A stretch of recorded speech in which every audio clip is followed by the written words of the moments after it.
Discovered by a Billionaire by Laura Burton. Billionaires in the City, Book 6. Narrated by Connie Shabshab. Zachary. Zachary Brown considered himself an intelligent man. He had finished top of his class at Oxford University and graduated with honors. Then he went on to build a business from the ground up, turning a smartphone app for investments into a multi-million-pound empire. But now, for the first time, he had found himself facing a problem he wasn't entirely sure how to handle. His company's reputation was on the line, and all eyes were on him to fix it. He pored over the papers strewn in front of him on the conference table and rubbed his chin with a sigh. Numbers were down, and he had several lawsuits to deal with. All of them were for an allegedly unfair dismissal. "Ever since we opened up the office in Los Angeles, things have been going wrong," he muttered under his breath, ignoring the blank stares from the directors sitting around the table. "I told you Los Angeles was a bad idea. Too much drama. We should have expanded the New York office, or gone with Dubai for crying out loud." Zachary looked up at Oliver, the oldest man in the room, who seemed to be the only one confident enough to tell him the truth. He raised his tablet and pointed at a news article with a large photo of the company logo plastered all over it. "Have you seen this? 5 former employees have gone to the papers about us, all talking about the same thing, spreading rumors about offshore bank accounts I know nothing about." Zachary looked around at the professionals in the room, all dressed in black and looking at him like soulless ghouls. "Can somebody please tell me what this is about?" His question hung in the air like a foul smell. No one replied. Zachary swiveled his chair and looked out of the window. A line of red double-decker buses rolled by in the street below, and the taxicabs honked. London life was bustling as always, oblivious to Zachary's problems. "Mr. Brown, the finance department has been flagging up discrepancies for months, and with these whistleblowers, the ombudsman have called for a full investigation." Zachary turned back to the directors and sighed. "So what now? We hire contractors to audit the financial reports and we interview the whistleblowers to find out what's going on?" The only woman in the room cleared her throat and raised her hand. Zachary looked pointedly at her. "With all due respect, we don't have enough time for that. We need to act now and clean up this mess before the ombudsman get their claws in," she said. The other directors murmured in agreement and bobbed their heads. "What do you suggest?" The room became so quiet, all Zachary heard was the traffic outside. He hummed and scratched his arm until a woman's voice broke the silence. "If I may."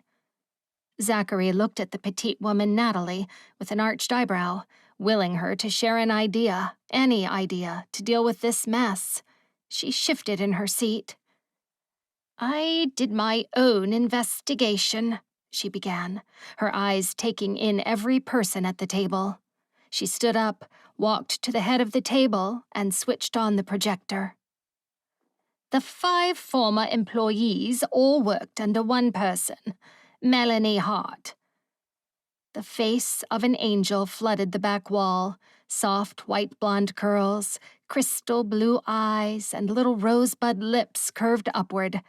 Zachary could not stop himself from smiling at it. "You think Melanie is money laundering?" he asked incredulously. The petite woman turned and frowned as the room grumbled at the notion.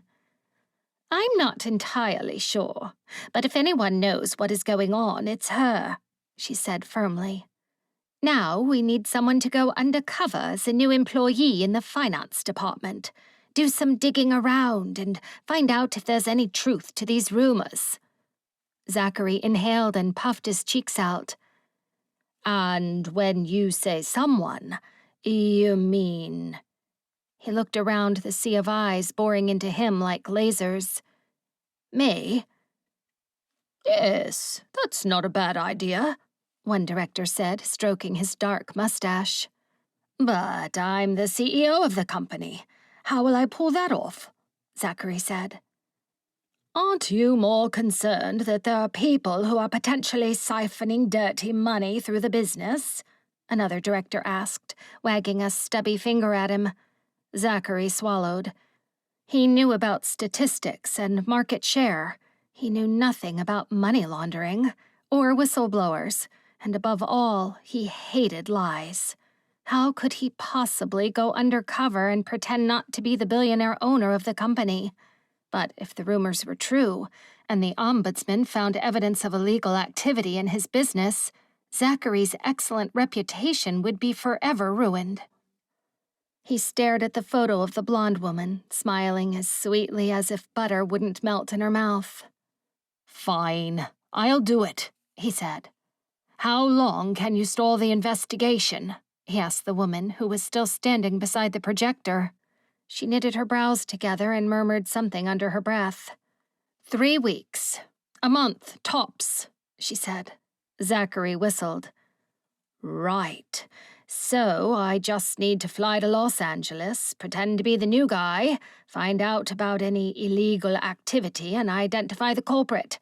Piece of cake. One director held up a hand. And don't get fired, he said with a chuckle.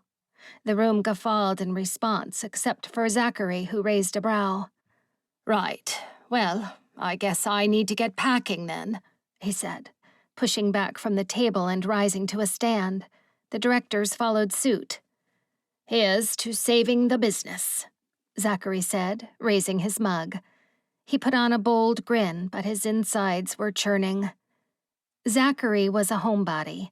He loved being in the English countryside, and the farthest he'd ever traveled from home was Scotland.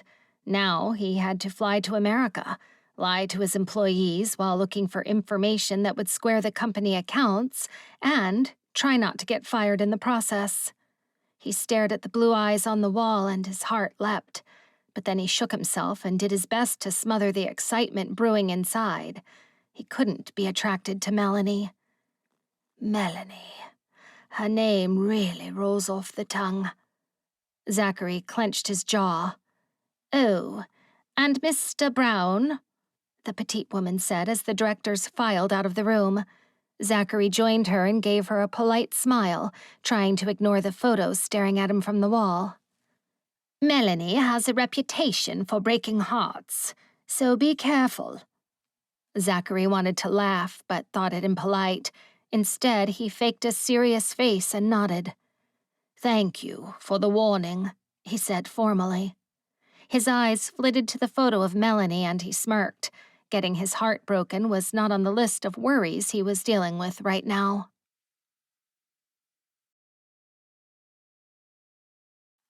Melanie. Melanie, are you coming to spin class later? Melanie looked up from her desk, startled. She had been so lost in her own thoughts, she hadn't seen Jenna, her best friend, standing next to her. I'll pass tonight. I've got to finish these reports and get them to Martin by tomorrow. Jenna crossed her arms and rolled her eyes. It's Friday. No one's working over the weekend. It is? Melanie said, picking up her phone. Lately, the days had been blurring into one long, nightmarish day. I could have sworn it was Wednesday. She looked up at Jenna, who leaned over her and batted her false lashes with a puppy dog pout. Don't make me go to spin class alone, she said. Before Melanie could argue back, she caught sight of movement in the corner of her eye. Martin, did you have time to look at the resumes I sent to you? She said, jumping to her feet. Martin strolled over to her desk, flashed her a grin, and flicked his dark hair back like he was in a shampoo commercial. Head office is sending us a new guy on Monday. Head office? They don't think we can hire our own workers? Melanie asked, shocked. Martin took out his phone and hummed absent-mindedly. Jenna cleared her throat and he looked up again. Sorry, did you say something? He asked. Melanie blushed. No, don't worry. I'm just rambling again. You know how I ramble. Martin grinned at her, never quite meeting her gaze. And it's adorable, he said. See you ladies on Monday. Have a great weekend. Melanie watched her boss shrug his bag onto his shoulder and swagger out of the office, his head held high. Gross. Stop that. Melanie jumped and refocused on Jenna, who gave her a look of repulsion. What? Jenna grabbed Melanie's bag and thrust it at her. You know what I'm talking about. Martin. Melanie shuffled the papers on her desk, her cheeks burning. I have no idea what you're talking about. Jenna huffed and frog-marched Melanie out of the office. He's a creep. I don't know what you see in him. The two women joined the bustling crowd of people as they headed for the coastline. It was Melanie's favorite time of day. Work was over. She could take her stilettos off and walk barefoot on the sand with her best friend and roommate. Today, though, she was getting the 3rd degree, and she wasn't in the mood for it. I don't like Martin, she said.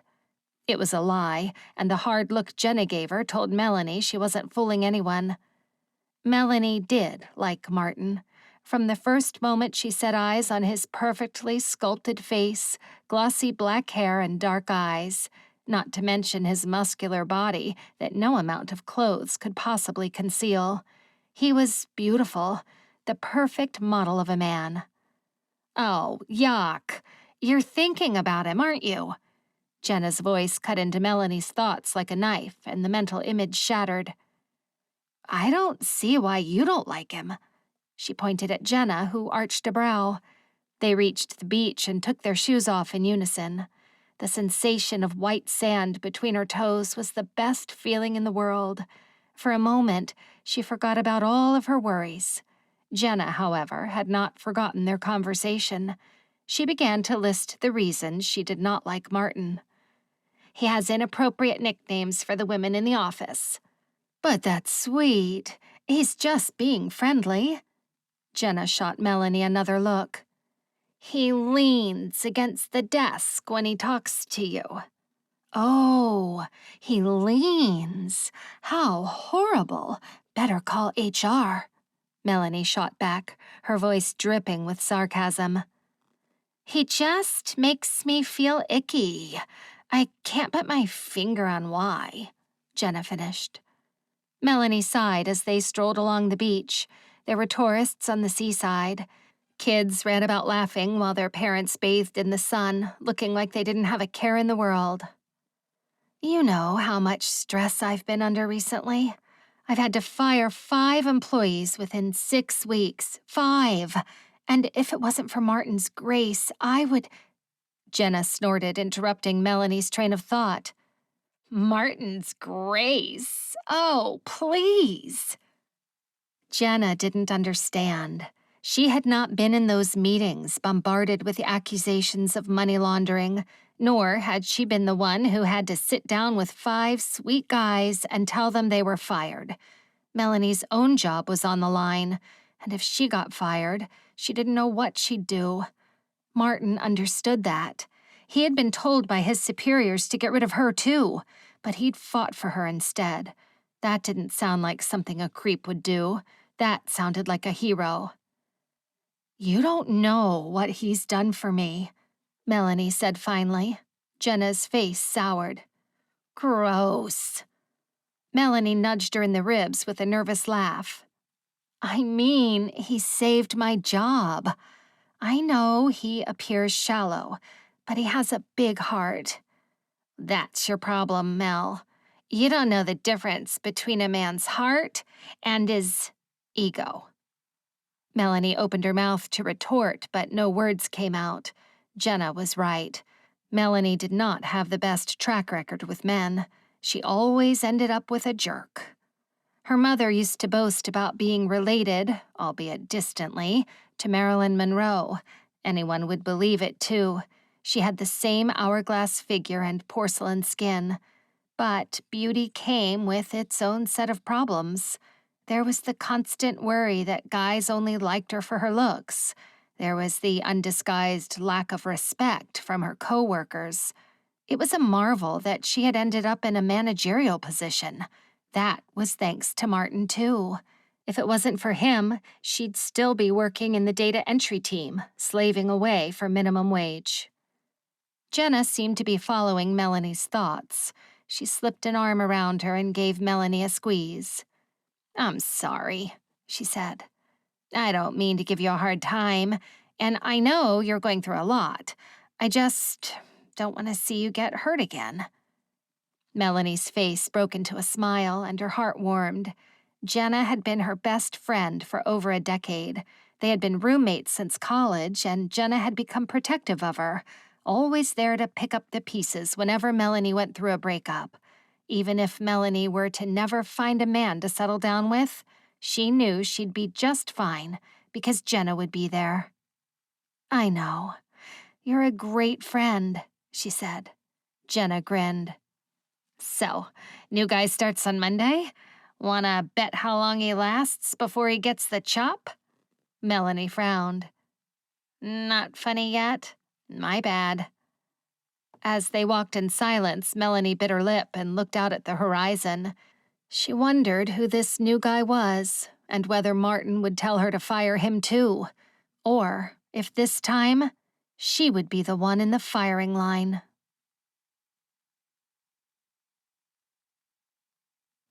Zachary.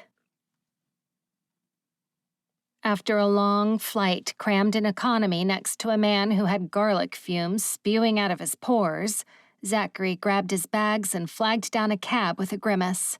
It was late in England, and the blazing Los Angeles sun confused his tired body. He longed to climb into bed, but there was no time to adjust to the new time zone. He needed to be on his A-game by Monday if he was going to have any chance of achieving his goal. He had to save his reputation. He rubbed his chest in the vain hope it would calm his heart, which felt tense and heavy, as if held in a vice. He looked out of the window at the seafront as the cab went past. He had no idea where to start and no one to help him. "Can you pull over here?" he asked the cab driver, who did as he was told. Zachary pulled out a stack of crisp US dollar bills and handed them to the man with thanks. Just as Zachary reached for the door handle, the driver swiveled in his seat and frowned. "Sir, do you realize one of these is $100 bill?" Zachary blushed. He was supposed to be undercover, but here he was handing out his usual tips. It was highly unusual behavior, if not a dead giveaway. The man handed it back. Zachary apologized profusely, then handed the driver a 20 instead. But even that made the man raise a brow. "Thank you, sir. Enjoy your stay and welcome to Los Angeles." Zachary took his bags and trudged along the white sand toward the ocean. The surface of the water sparkled with beads of sunshine, and a row of surfers bobbed up and down on their boards, waiting for a wave to form. The salty air carried a sickly, sweet aroma that did nothing to calm Zachary's nerves. He cast his eyes down as he dragged his bags across the sand, lost in thought. He needed a plan, one that had more details than go undercover, find out who is using the company to siphon money, fire them, go home. Melanie was the key, but if she knew something, how was he going to get her to tell him? He needed to get close to her somehow and convince her she could trust him.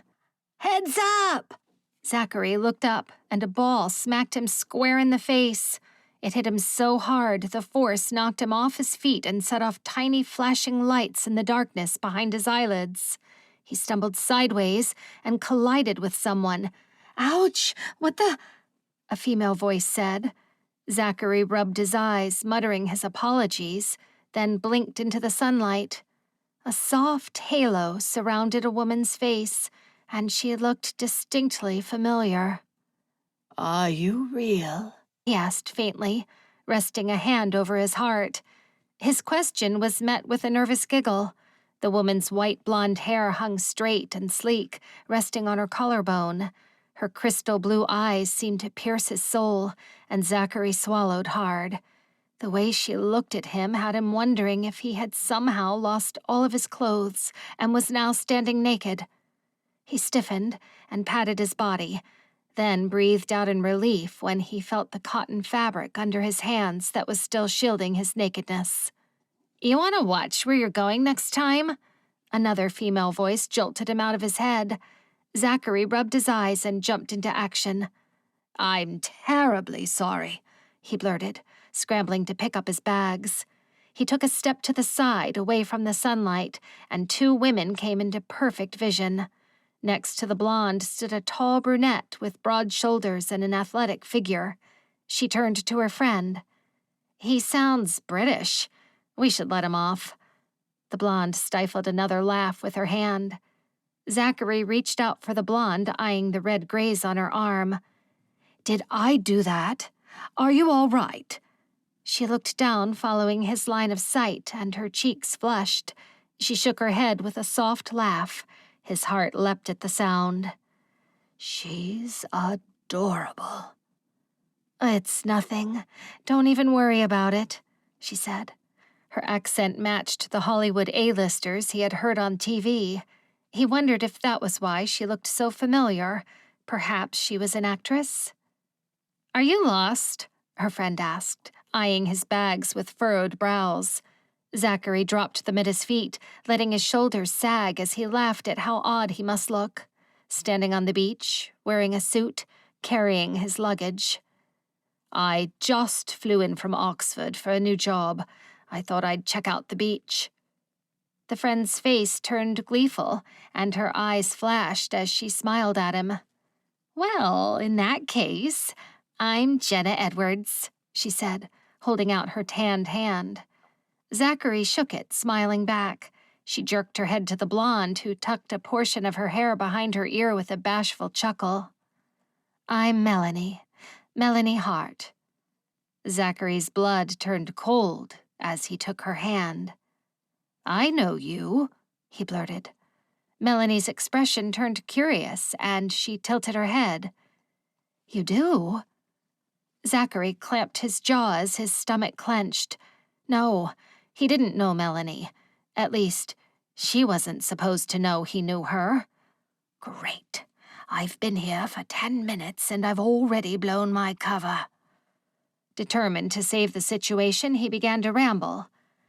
No, I don't know who you are. I've no idea why I said that. I mean, how could I know you? This is my first day in America, so unless you live a double life, one that you spend in rainy old England, I've no idea who you are. Jenna frowned at Zachary, as if she didn't totally buy the story.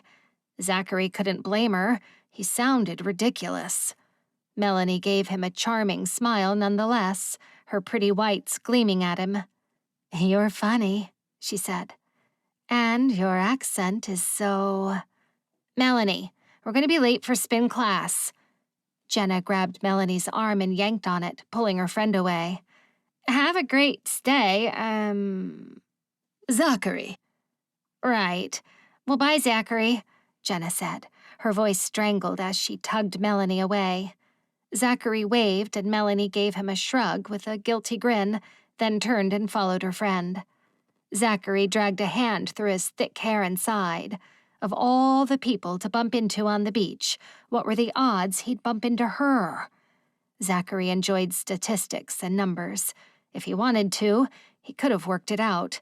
But instead, he picked up his bags again and headed for the apartment block across the road.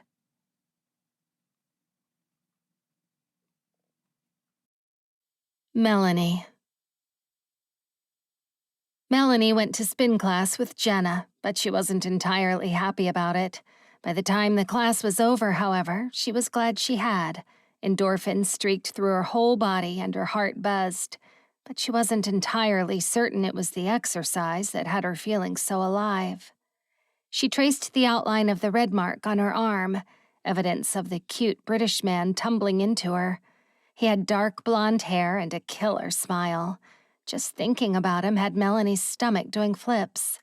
Jenna's snort snapped her out of her thoughts. "You're still thinking about that guy, aren't you?" Melanie grinned and pointed at her arm. "Well, he made an impression, literally." Jenna rolled her eyes, but her face broke into a warm smile. You and your weird sense of humor. At least you're not thinking about Martin anymore.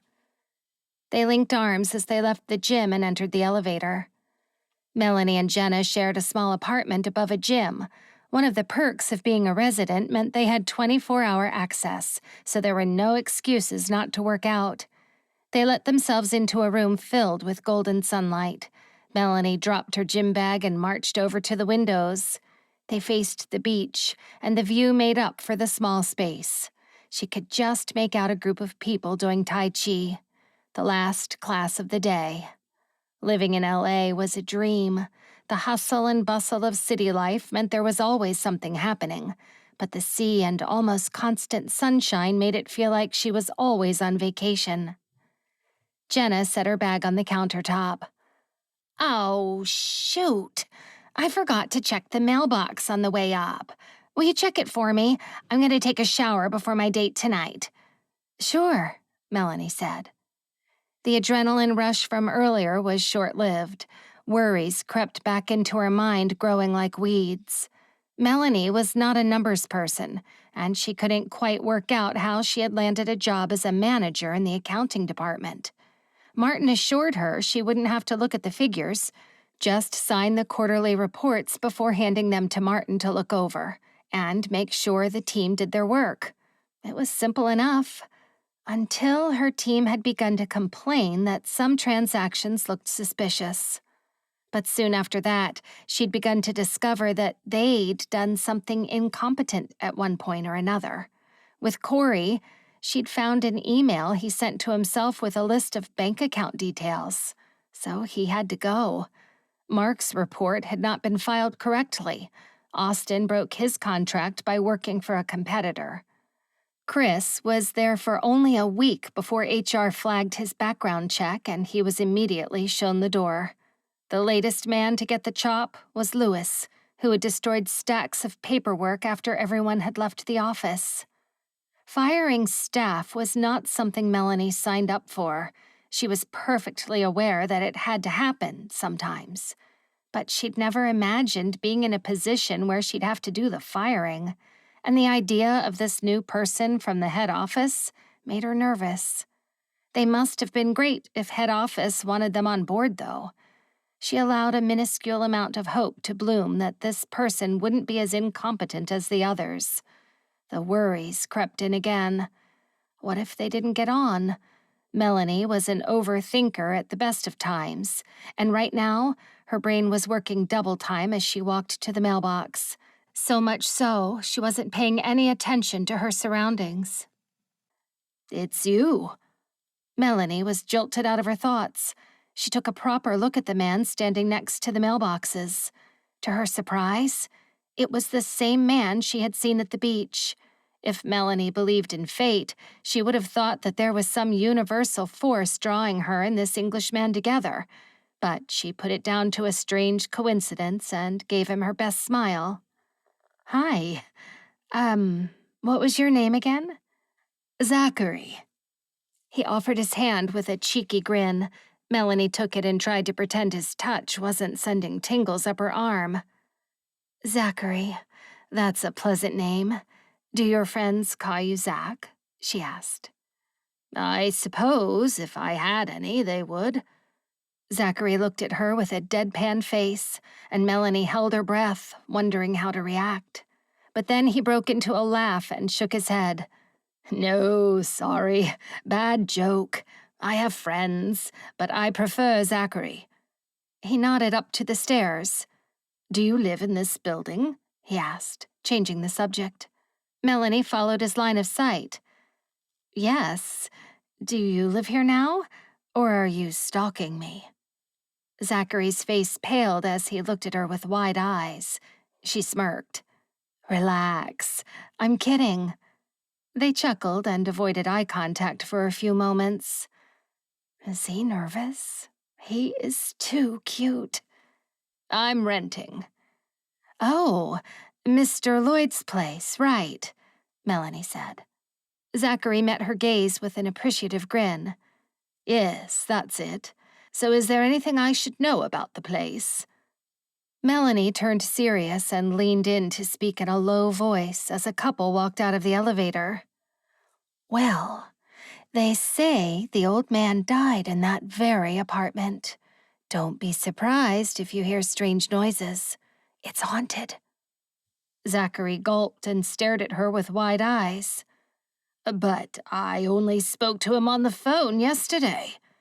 Melanie smirked, prompting Zachary to raise his brows. That was another joke. You're going to be fun to have around, Melanie said, crossing her arms. Well, how about I take you out and you can play with me some more? Now it was Melanie's turn to raise her brows. Zachary appeared to realize something as he looked at her. I mean, jokes. Tell me more jokes, he added. Do you like ice cream? Melanie asked through a giggle.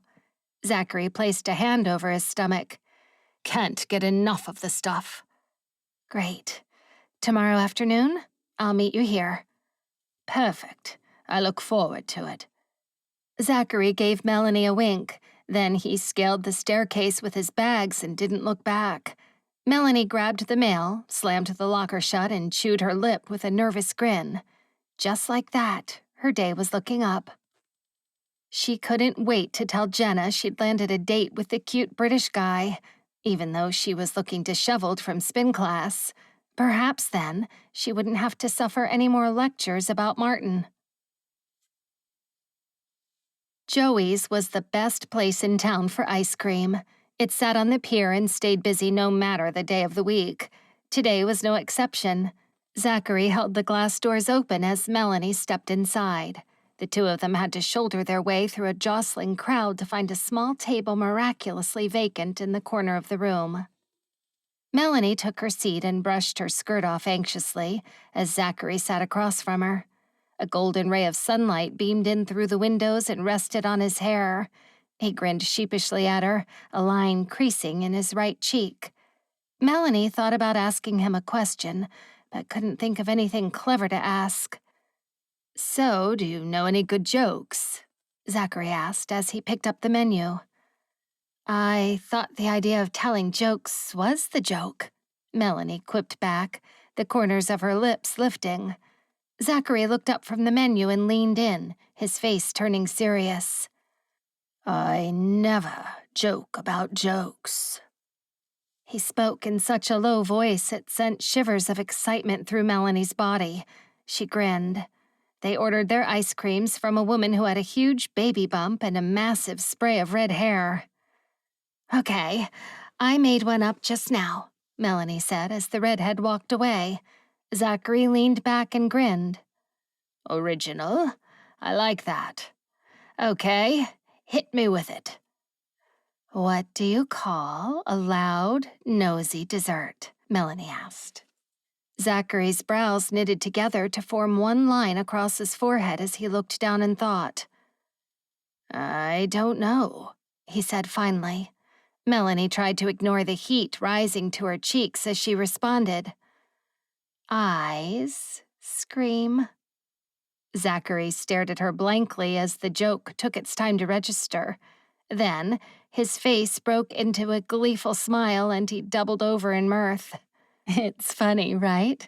Melanie said triumphantly, happy someone thought she was funny. It's terrible, Zachary said between laughs. But it's so bad it's funny. Melanie crossed her arms and frowned. All right, you think you can do better? Let's see you make one up.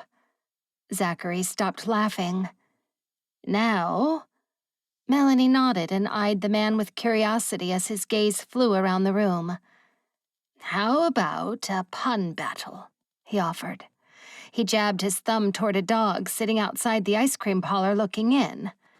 I mean, look at that guy.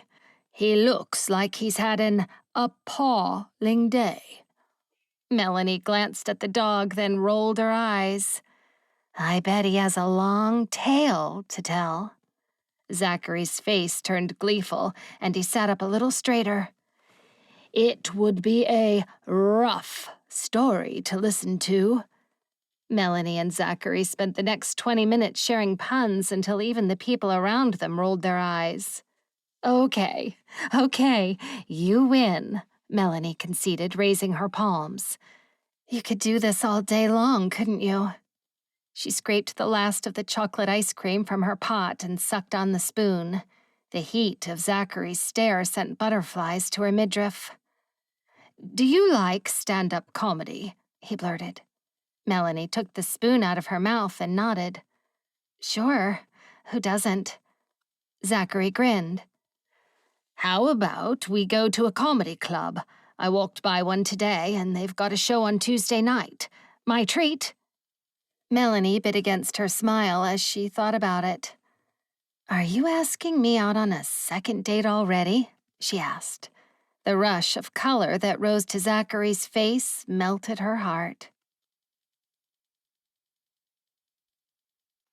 Zachary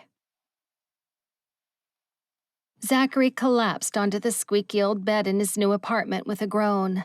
He longed for his king-size orthopedic mattress and 1,500 thread-count Egyptian cotton sheets. But these scratchy blankets and musty sheets would have to do. The entire apartment could fit inside his bedroom back home. Plus, the pipes rattled inside the walls. For a moment, he wondered if the apartment really was haunted. But as soon as the thought crossed his mind, the image of Melanie's face banished it. He rose early on Sunday, his body clock thinking it was late afternoon.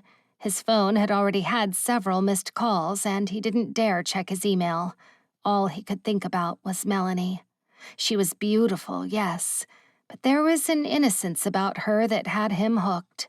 Surely she wasn't embroiled in a plot to siphon money through his company. Then, Natalie's warning flashed across his mind's eye. She's a heartbreaker.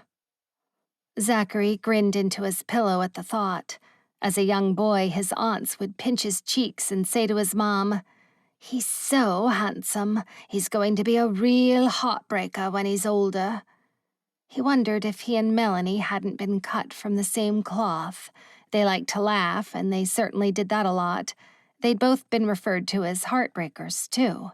The list of their similarities ended there, however. But wasn't that only because Zachary knew no more about Melanie? He was curious to see what else he could discover. He could have kicked himself over wasting so much time sharing cheesy puns when he could have been getting to know her better. Now, they had another date set up, but before that, he'd have to walk into the office and pretend to be surprised to see her. He sat up in bed and dragged his hands through his hair with a huff. He wondered how Melanie would react when she found out he was the new guy from the head office. Would she even agree to go out with him knowing they were co-workers? Or would that change everything? I didn't think this through. With a heavy sigh, he fell back on the mattress and squinted up at the stains on the ceiling, deep in thought. He did not come to Los Angeles to make friends or go on dates. He shouldn't even care what Melanie chose to do or not do. As long as he uncovered the truth, should anything else matter? Besides, he was using her to get intel. It was a move that already made him uncomfortable when she was still nothing but a picture to him. But now, after meeting her, it was almost impossible to ignore the twinge of guilt nipping at his insides. His phone began to vibrate on the bed beside him. He rolled over and answered it. Oliver, I know you're checking to see if I've backed out, but I haven't. Don't worry, he said. Morning came too quick. Zachary picked up his bag and stuffed his laptop and files inside, wondering how he was going to pull this off. I just need to act like a normal new guy. How hard can that be?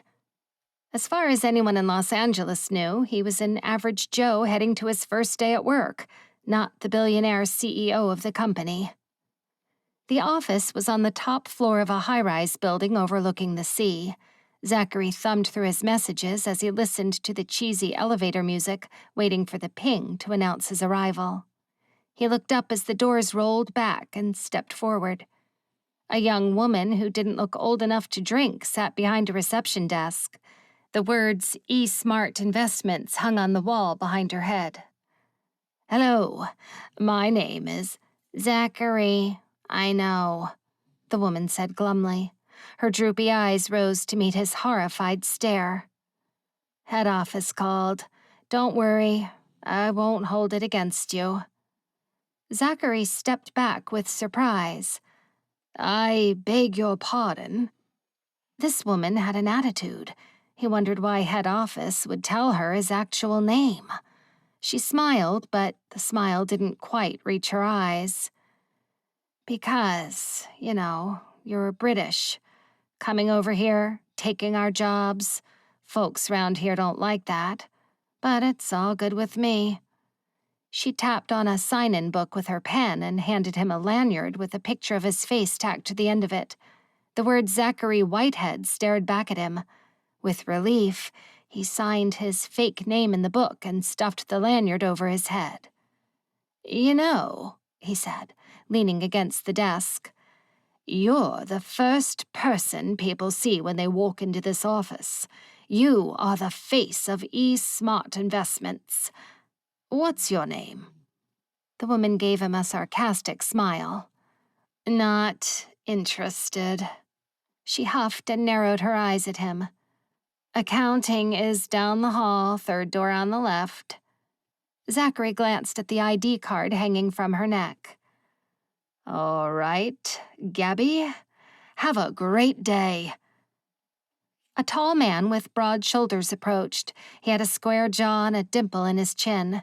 He looked like he had just walked off the set of a Broadway musical and might break out in song and dance at any moment. "Zachary! Can I call you Zach?" he said. His face broke into a wide grin and he slung an arm around Zachary's shoulders. He didn't wait for a reply as he began to steer him forward and around a corner. He propelled Zachary past a sea of small office cubicles and through another door. They stopped in a small corridor. "Well, Zach, welcome to the team. I'm Martin, Senior Financial Manager and your boss's boss."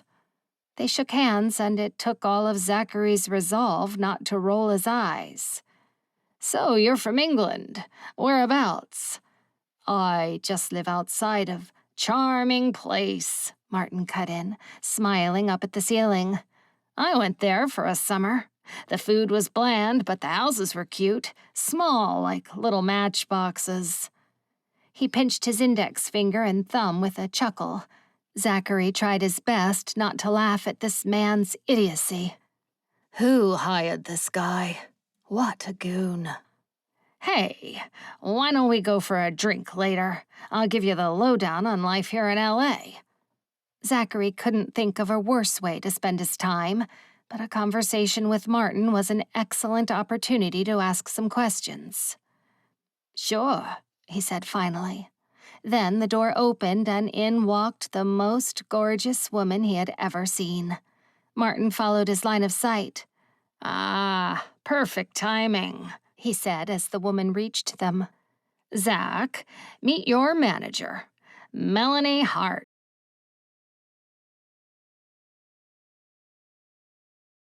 Melanie. "Hey, Zach. Nice to meet..." Melanie froze mid-sentence, her hand hovering in the air as if she had been paralyzed. She glanced at Martin, and at the odd look on her face, Martin's smile slipped. "Is there something wrong?" The question jolted Melanie, and she dropped her hand. "No, I just had a strange sense of déjà vu," she said, shaking her head in hopes that the action might clear her thoughts. "Zachary is the new guy from head office?" This couldn't get any more awkward. She bit her lip, looked at Martin again, and decided it could be worse. Martin could find out they'd been on a date. Then he'd have Zachary fired on the spot. Relationships in the office were strictly forbidden. The company rhetoric was, "It's frowned upon." But the last time a couple came forward and told HR that they were living together, one of them mysteriously stopped coming into the office and was never seen again. Martin clapped, snapping Melanie out of her thoughts. Right. Well, I'll leave you to it. I've got meetings all day. Hey, Zach, don't forget, we've got drinks after work.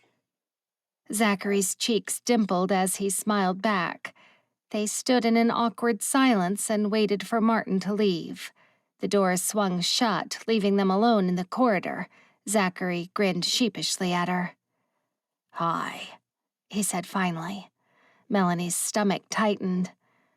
"So, when you said you were here for work," Zachary lifted a palm. "This is my work," he said. Melanie resisted the urge to roll her eyes. She had already figured that out. "Right. Well, come with me. Let's introduce you to the rest of the team." She lifted her chin and marched off, but Zachary caught her elbow, stopping her in her tracks. "I hope this doesn't change things. We're still on for tomorrow night, though, right?" Zachary said, his voice hopeful. Melanie sighed and her shoulders sagged for a minute before she straightened her spine.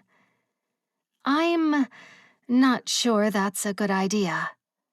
Her heart squeezed at the sight of Zachary's crestfallen face.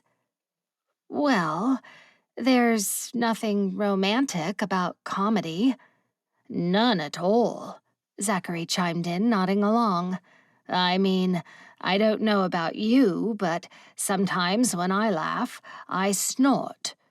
Melanie pulled her lips into her mouth and bit down against a smile. "So, it's not a date?" Zachary shook his head so fast his neck cracked. "Nope. Just two colleagues blowing off steam after being worked to the ground by their mean boss all day long." Melanie cocked a brow at him and rested a hand on her hip. "You know, I'm your boss," she said. Zachary's face paled and he tapped his forehead comically. "You know the phrase, foot in mouth? I open mine to exchange feet," he said, his cheeks flushing. But Melanie tilted her head even further and furrowed her brows. "What does that mean?" she said, bewildered. "Foot in mouth? It's a saying back home. It means when you say something offensive by accident." Melanie nodded. "I know that, but what do you mean you exchange feet?" Zachary looked at her blankly, his azure eyes locked on her face. They were the darkest shade of blue Melanie had ever seen. "It means," he began, ruffling his hair, "I'm always saying the wrong thing." There was a pause, then a hiccup escaped from Melanie's mouth and she burst into gleeful laughter as the image of Zachary with both feet stuck in his mouth invaded her mind's eye. "That's funny," she said between breaths. Blonde curls fell over her eyes as she creased over while clutching the stitch in her side. "Hilarious." "Well, ordinarily, I would say a joke that needs to be explained is not funny at all," Zachary said thoughtfully. Melanie straightened and brushed her hair back just in time to catch sight of Zachary stroking his chin as if he had a long beard. "But it appears that one tickled you pink. You're going to be a hoot tomorrow night." He gave her a broad grin that gave her butterflies. But before she could reply, a door swung open and Jenna entered the corridor. She stopped at the sight of them and her mouth dropped open. "What are you doing here?" she blurted, staring at Zachary like he was an unwelcome guest. Melanie wondered if Jenna was destined to dislike every male who would ever talk to her friend. Zachary appeared to sense her feelings, and he raised his palms in defense. "I'm the new guy. Surprise! Do you work here too?"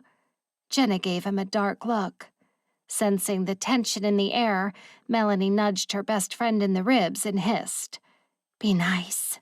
She turned to Zachary. "Jenna's in charge of payroll." Jenna crossed her arms and stood up straight. "That's right. So if you want to be paid, bucko, you better behave yourself. No funny business." "Oh, shoot," Melanie said. "We've already been doing funny business." She smirked at the priceless look of sheer horror on Zachary's face, but Jenna's twisted into disgust. Relax. I mean, we've been telling each other jokes, Melanie added. Zachary nodded along eagerly. Melanie was just practicing her stand-up routine, for the comedy club downtown. Jenna looked at Melanie with narrowed eyes. She didn't need to speak. Melanie knew she was asking what the heck this lunatic was talking about. It's not a comedy club per se, it's just a club that has music and the occasional stand-up. Zachary grinned again, and the butterflies in Melanie's stomach multiplied. Great. 2 comedians in the office. Just what I need. Jenna rolled her eyes and grabbed Melanie's arm. Well, if you're both done exchanging knock-knock jokes, the grown-ups have work to do. Melanie staggered off with her friend and gestured for Zachary to follow them. Right. Why don't we show Zachary his desk? Melanie stared at the numbers on her screen as if they were written in a foreign language. She spent the morning pretending to work and tried to keep her eyes from wandering, as tempting as it was to sneak a peek at Zachary. Her mind was reeling. What were the odds that Zachary was the new guy from head office? Jenna kept her distance but shot suspicious looks at Zachary every 5 minutes. In an instant, Zachary had turned from cute Brit to mortal enemy. The digits on the screen blurred as Melanie listened to Zachary making friendly conversation with the other ladies in the office. May was due to retire next month and talked extensively about the Siamese cat she was going to adopt and name Zippy. Aubrey was just an intern, but spoke down her nose as if she owned the place. The cubicles had low wall dividers, making it far too easy to peer over and glance at the back of Zachary's head, whose desk was conveniently positioned in her line of sight. A stretch of floor-to-ceiling windows were spread across an entire wall, allowing a flood of sunlight into the entire office block. It was an unfortunate design. During the winter months, the setting sun could send a painful glare across the office that never failed to destroy all productivity and launch a gossip session. I'm going out for a light. Anyone want to come and get some fresh air? Aubrey asked, picking up her fake Prada bag. And stand next to you while you smoke? Kind of defeats the purpose of getting fresh air, don't you think? Zachary said. The room fell silent. Even the small group of tech guys across the floor stopped what they were doing. Someone whistled. Aubrey's cheeks grew crimson, and she awkwardly left the office, just as Martin entered. Upsetting the women already, Zach? We're not going to have a problem, are we? He said casually as he strolled over. He winked at Melanie as he passed by and leaned against Aubrey's desk, smirking at a bashful Zachary. I was just being facetious, he said. Jenna laughed a little too loud to be polite. Yeah, he's a comedian, apparently. Melanie bit her lip nervously as she watched the exchange, wondering whether or not to speak up, but Martin chuckled, clearing the air. You can relax. These ladies, they need someone to lighten the mood from time to time. Now, how about we go get those drinks? He clapped Zachary's shoulder as Zachary looked at him in wonder. But it's not even full. In case you haven't noticed, I'm the one in charge around here, and if I say you can get off work an hour early, no one's going to argue. Melanie watched Martin and Zachary leave the office, but averted her eyes when Zachary looked in her direction. She pretended to take keen interest in her fingernails until the door clicked and she was certain they had gone. Jenna leaned over the divider to talk to Melanie. Well, how about that? She said in a low tone. He's been here 5 minutes and he's already getting special treatment. It's the same old story, May said, picking up on Jenna's words. Melanie and Jenna looked at her with raised brows, surprised at her impressive hearing. It's a man's world, my girls. The sooner you learn that, the better. Jenna scoffed. It's 2020. It's anyone's world now. May looked into a vintage compact and touched up her red lipstick, then closed it with a snap. "If you say so." She turned around to look at Jenna over her spectacles. "But, tell me, how long have you been working here, and how many times have you been out for drinks with Martin?" The question sent a flood of color to Jenna's temples as she opened and closed her mouth like a fish out of water. "Well, that's different," Melanie said, coming to the rescue. "Going out for drinks with your boss as a woman, that's not appropriate." May gave Melanie a knowing look, as if she had inadvertently made a point. "If Martin asked you out, it could be confused with a date, my dear. Drinks are never just drinks." Jenna looked at Melanie with fury, as if she had gone out with Martin for just drinks. "You two need to keep things professional," she whispered, as May became distracted by an incoming call. "It's fine, Jenna," Melanie pressed, wondering why it bothered her so much. "Martin and I will never—" "I'm talking about Mr. England." Melanie coughed to cover up a laugh. The look on her best friend's face told Melanie she wasn't in the mood for that. "Mr. England? Look who's being funny now." The corner of Jenna's lip turned upward, and her hard gaze softened. A glimmer of Melanie's best friend shone through. She wondered if Jenna's foul mood was because it was that special time when she'd have to keep a safe distance and throw pieces of chocolate at her for a few days. Melanie grabbed a Hershey bar from her drawer and held it out as a peace offering. Jenna's face broke into a true smile as she accepted it. "Come on, let's not worry about trivial things. 45 minutes, and we can get out of here and head over to the soup kitchen." Jenna stuffed half the chocolate bar in her mouth, her cheeks bulging. Then her eyes glazed over for a minute as she fell into chocolate heaven. "Fine."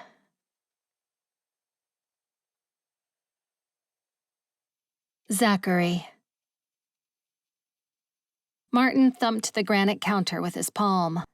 "Give us another round, Steve," he said to the bartender.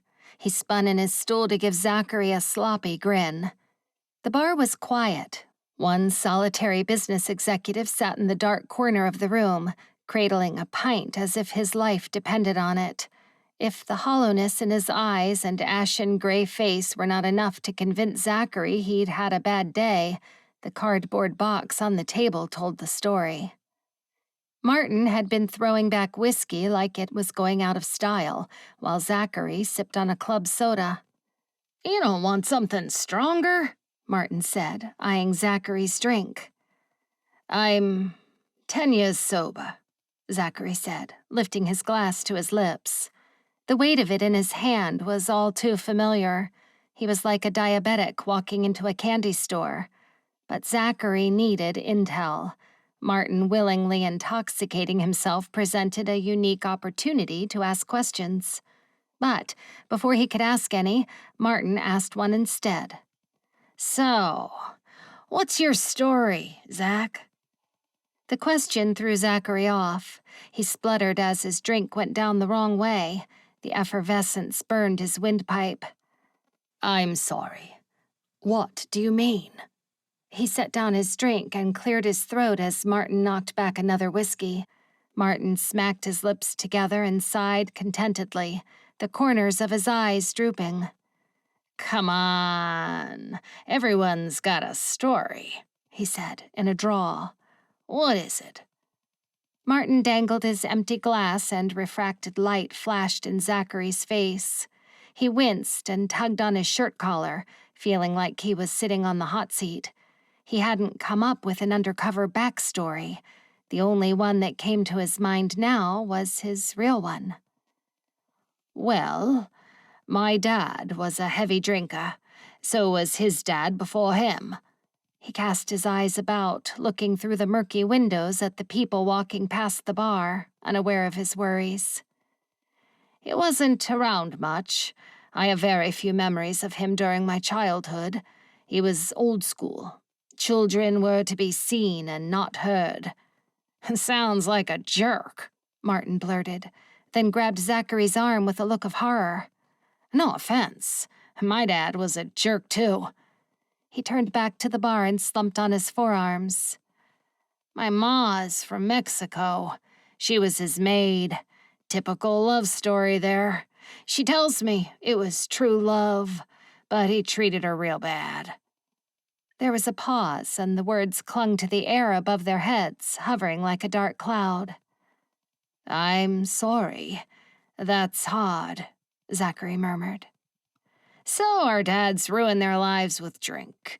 You choose sobriety, and I... Martin narrowed his eyes at his empty glass. Then he waved the matter aside with a scoff and turned back to Zachary. But you did okay for yourself. I mean, look at you, living it up in the big L.A. He wagged a finger 2 inches from Zachary's face. You know, people choose to live here because they want to start over. You never know what darkness people are hiding. Zachary studied Martin closely.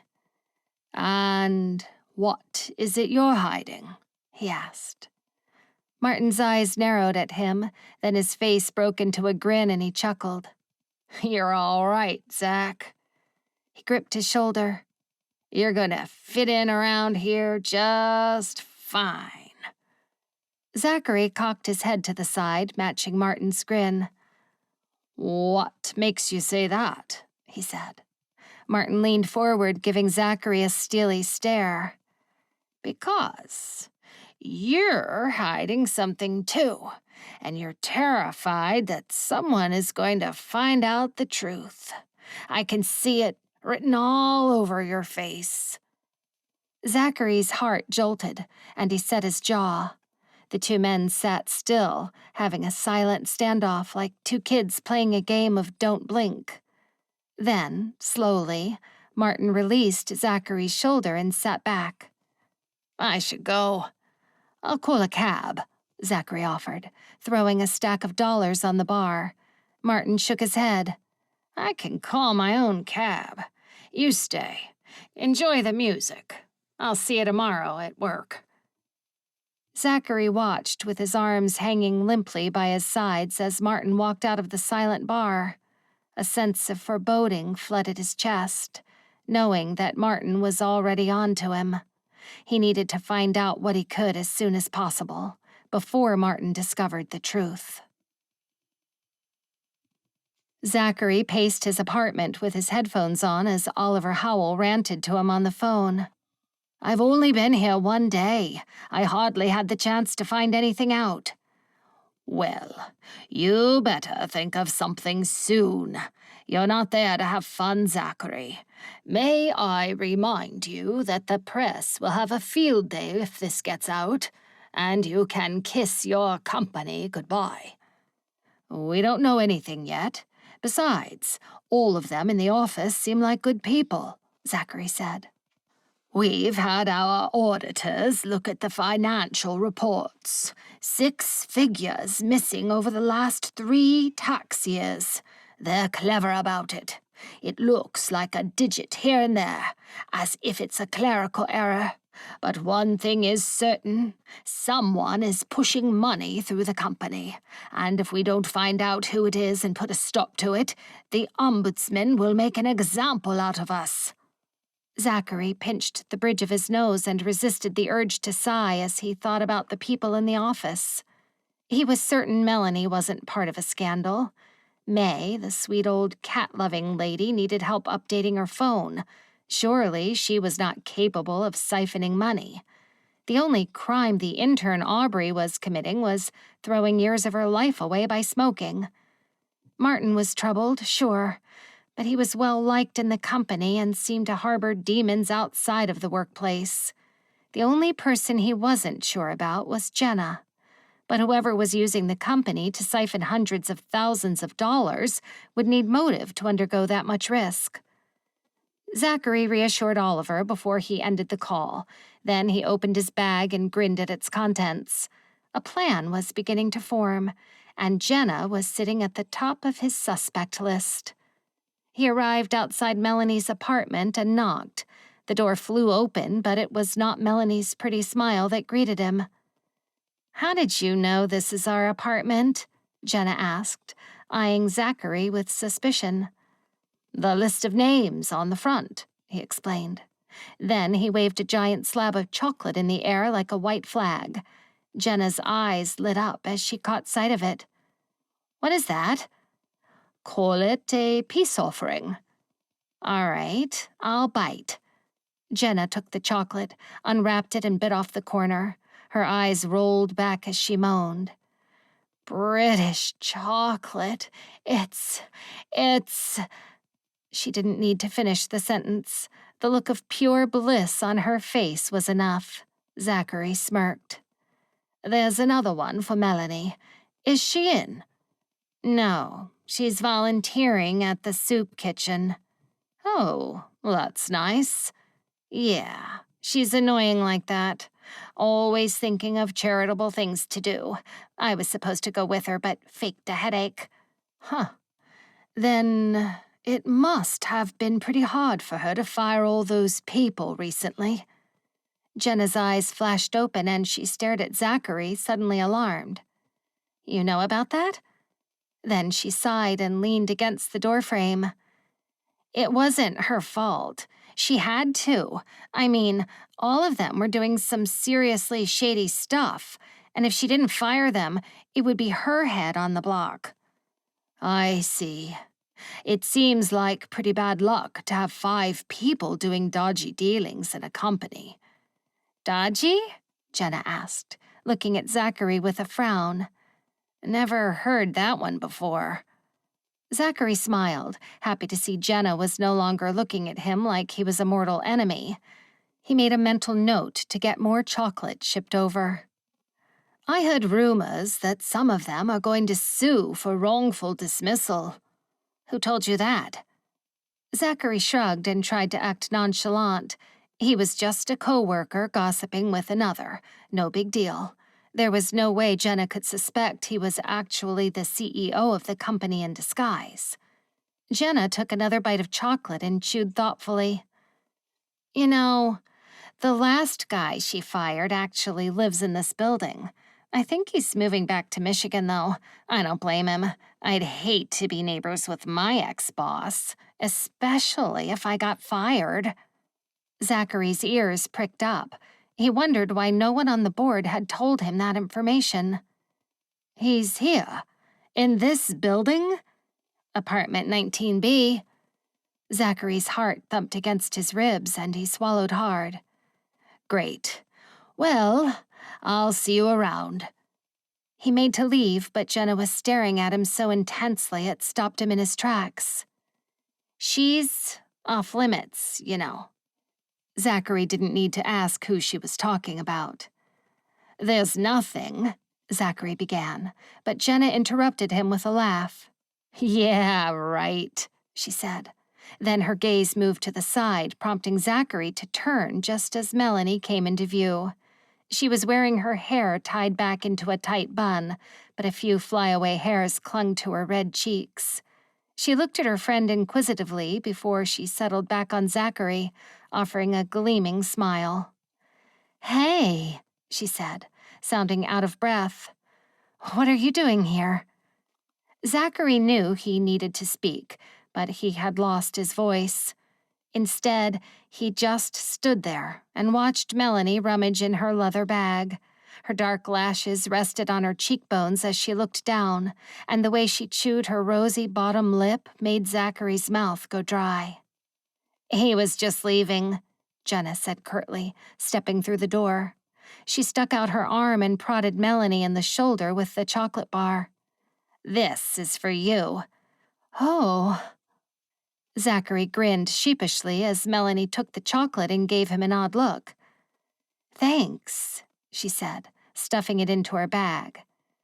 She sidestepped just as Zachary moved in the same direction, then they stepped right in unison.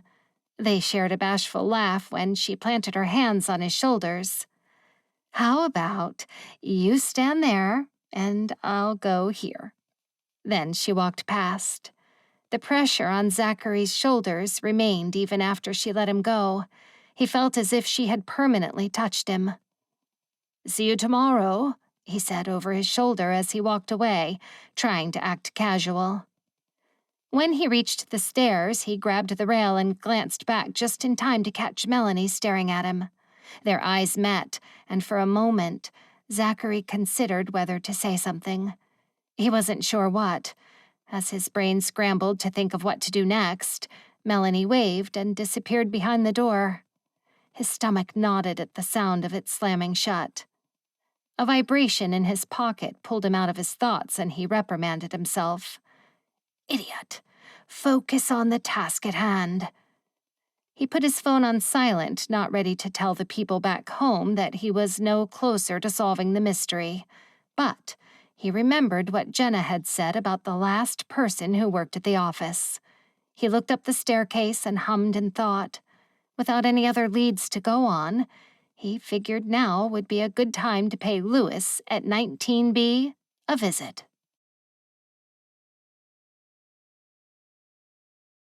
Melanie. Oh my gosh, why don't we have chocolate like this? Melanie said between moans. The sickly, sweet milk chocolate melted in her mouth and slid down her throat, warming her soul. She looked at the half-eaten bar and smiled at the memory of Zachary hovering by the stairs, as if not sure whether to leave. Melanie's imagination ran wild as she pictured his beautiful face. He had thick brows, a chiseled jawline, and the kindest eyes she'd ever seen. She wanted to run her fingers along every curvature of his face so she could memorize it properly. The longing to hug him was almost too much to contain. She couldn't put her finger on it, but there was something about him that made her feel giddy, like she was a girl in high school all over again. "Stop that," Jenna said firmly. Melanie blinked as her best friend's hard look came into view. "Stop what?" she asked innocently. Jenna rolled her eyes, but the smudge of chocolate on the corners of her mouth made it difficult for Melanie to take her seriously. "You're fantasizing about Mr. England." Now it was Melanie's turn to roll her eyes. "Is that what you're going to call him from now on?" Jenna ignored the question and slumped back in her chair with a heavy sigh.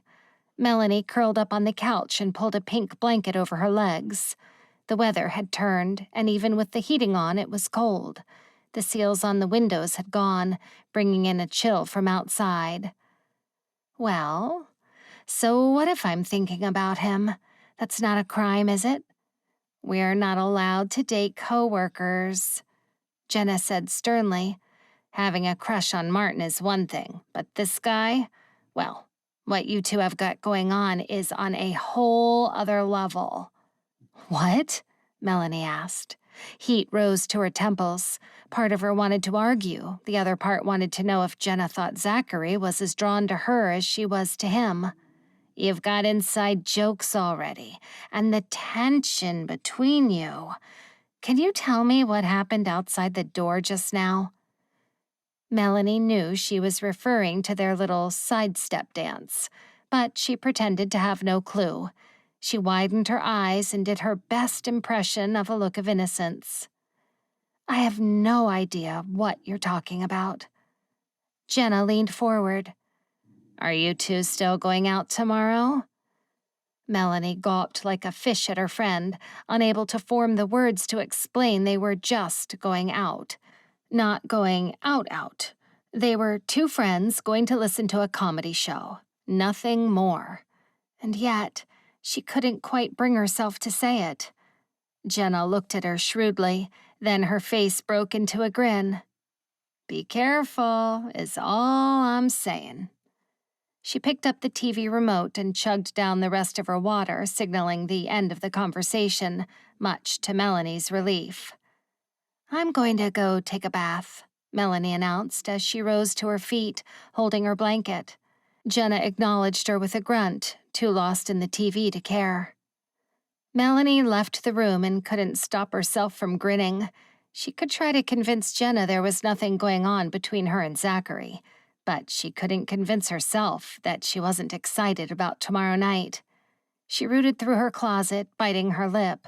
The biggest question on her mind was, what do you wear on a not-a-date date? The next day, time at work passed by at a snail's pace. Melanie drummed her nails on her thigh and stared at the reports on her screen until she was certain they had pixelated and she could now see a hidden code. Zachary had made himself popular in the office by bringing in an entire tray of Krispy Kreme donuts. This meant that people from the whole floor came to hover around his desk, and he made friendly conversation with everyone. Unlike most people at work, Zachary asked meaningful questions about family and past life experiences. On top of that, he appeared to truly listen. The result was that Melanie learned more about the people in the office in one day than she had in all the years she had been there. "Do you not want a donut?" Melanie jumped at the sound of Zachary's voice so close to her and looked up at his face peering over her screen. His smile faded and turned to concern. "I'm terribly sorry to have startled you," he said in a British accent that made Melanie weak at the knees. "It's fine." Zachary walked around to stand next to Melanie's desk. His body heat washed over the side of her, and she swallowed nervously as he peered into her screen. "You know, I've been going over the previous reports and—" Zachary looked around him to check they were alone, but he seemed not to be convinced. He leaned in, and the sandalwood scent of his cologne flooded Melanie's senses. "I bumped into Lewis last night. He had a very interesting story." Melanie stopped breathing and stared at Zachary in shock. Lewis? The same Louis Marcello she fired 2 weeks ago? Then she remembered the man lived in their apartment block. Judging by how much Zachary liked to get to know people, she could see him striking up a casual conversation with Louis in the lobby. "Not here," Melanie hissed at him. The last thing she needed was Louis's name flying around the office. "I need a coffee. Do you want to come?" Melanie asked loudly. She glanced at Jenna, who appeared to be unfazed and focused on her screen. The rest of the workers were happily devouring the last of the donuts and talking amongst themselves. "I'm an herbal tea kind of man, if I'm being honest," Zachary said. But Melanie yanked on his arm as she got to her feet. "Great. Well, the kitchen has hot water." Melanie marched out of the office floor with a fake smile plastered on her face and Zachary in tow. She walked as fast as her 4-inch stilettos would allow and wondered why she hadn't thought to put on a pair of flats. She pushed her way into the small kitchen and breathed a sigh of relief to find it empty. "Shut the door behind you," she said with urgency. Zachary did as he was told, and for a moment the two of them stood still, staring at each other as if they were only just seeing each other for the very first time. Melanie wondered how much Louis had told Zachary, but she was too scared to ask. "Did Louis tell you about the offshore accounts?" It was the last thing Melanie expected him to ask. She frowned at him. "What?" Zachary took a step forward. "He traced some transactions that went to offshore accounts." Melanie looked down and chewed her lip as she processed the information. "So that was the evidence he destroyed," she whispered. Zachary hummed. "He said you fired him for something he didn't do." His words hit Melanie square between the eyes. She turned away from him, avoiding his piercing look. "He shredded several years' worth of reports. What was I supposed to do?" "Wouldn't there be digital copies?" "Some files were corrupted. We got hit by a virus a few weeks back, but the tech department are working on recovering the data." "Why didn't anyone tell me about this?" Melanie turned to frown at Zachary. "Because it's not any of your concern," she said bluntly. "And anyway, it's best you don't talk to Louis about this." Zachary crossed his arms. "He's going to blow the whistle on everything. Melanie's heart raced. If this got out, then she could kiss her job goodbye. But he was the one in the wrong here, not us. We have proof. I'd like to see it, Zachary said, deadpan. Fine. We need to go downstairs to the file room. Lead the way. It was close to the end of day by the time they reached the deserted file room. Melanie wanted to make this quick. Zachary needed to stop looking at her like she was a traitor. Then they could go to the club and forget about all of this. This is the shredder. She tapped on the large machine. It's only activated by a key card, and it logs whose card is used. Zachary inspected the machine with his brows knitted together. So, Lewis's keycard was used? Yes, after hours. Everyone had gone home. The security guard saw Lewis that night. He was having an argument with someone and left late. The next morning, the virus hit, and it was chaos. When the tech department got everything up and running again, they discovered the corrupted files. And then when they looked for the hard copies in here, Zachary said, connecting the dots. Melanie nodded. They were missing, and that's when they discovered the shredder had been used after hours. Did anyone look for the shredded papers? Zachary asked. Melanie shrugged. The janitor already took out the trash. Where does the trash go? In the blue dumpsters outside. But before you ask, no, we couldn't check in there either, because they got emptied that morning. Zachary paced the room, peering at the boxes of files on the rows of shelves as if picking up clues.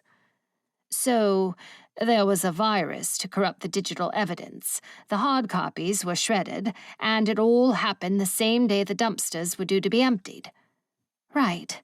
So now you understand why I had to fire Lewis, Melanie said, exhaling with relief that he was getting it.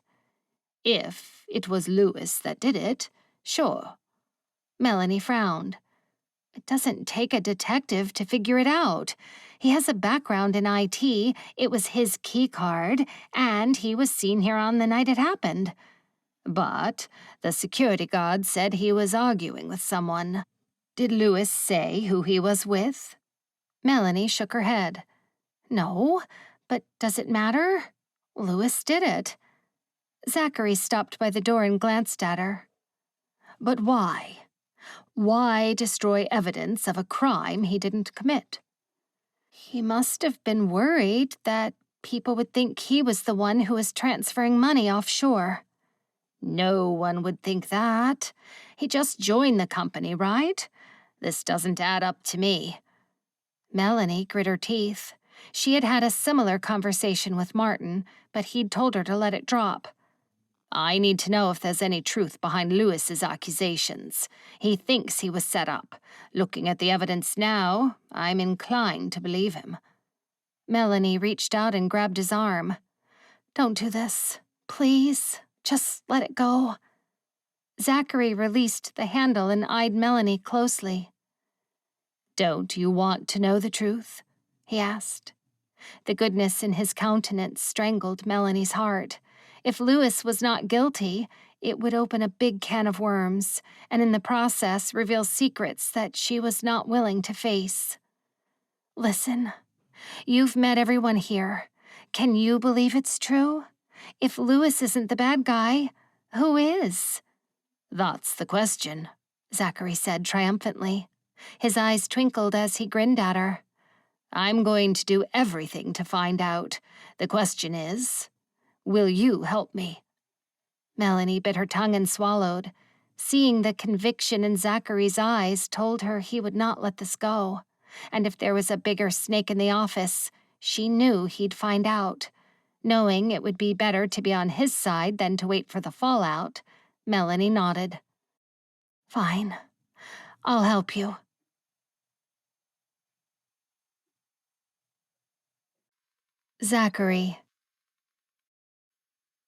Zachary kept his recently acquired information to himself for the time being. The sickening realization that there was truth behind the rumors made him determined to trust no one.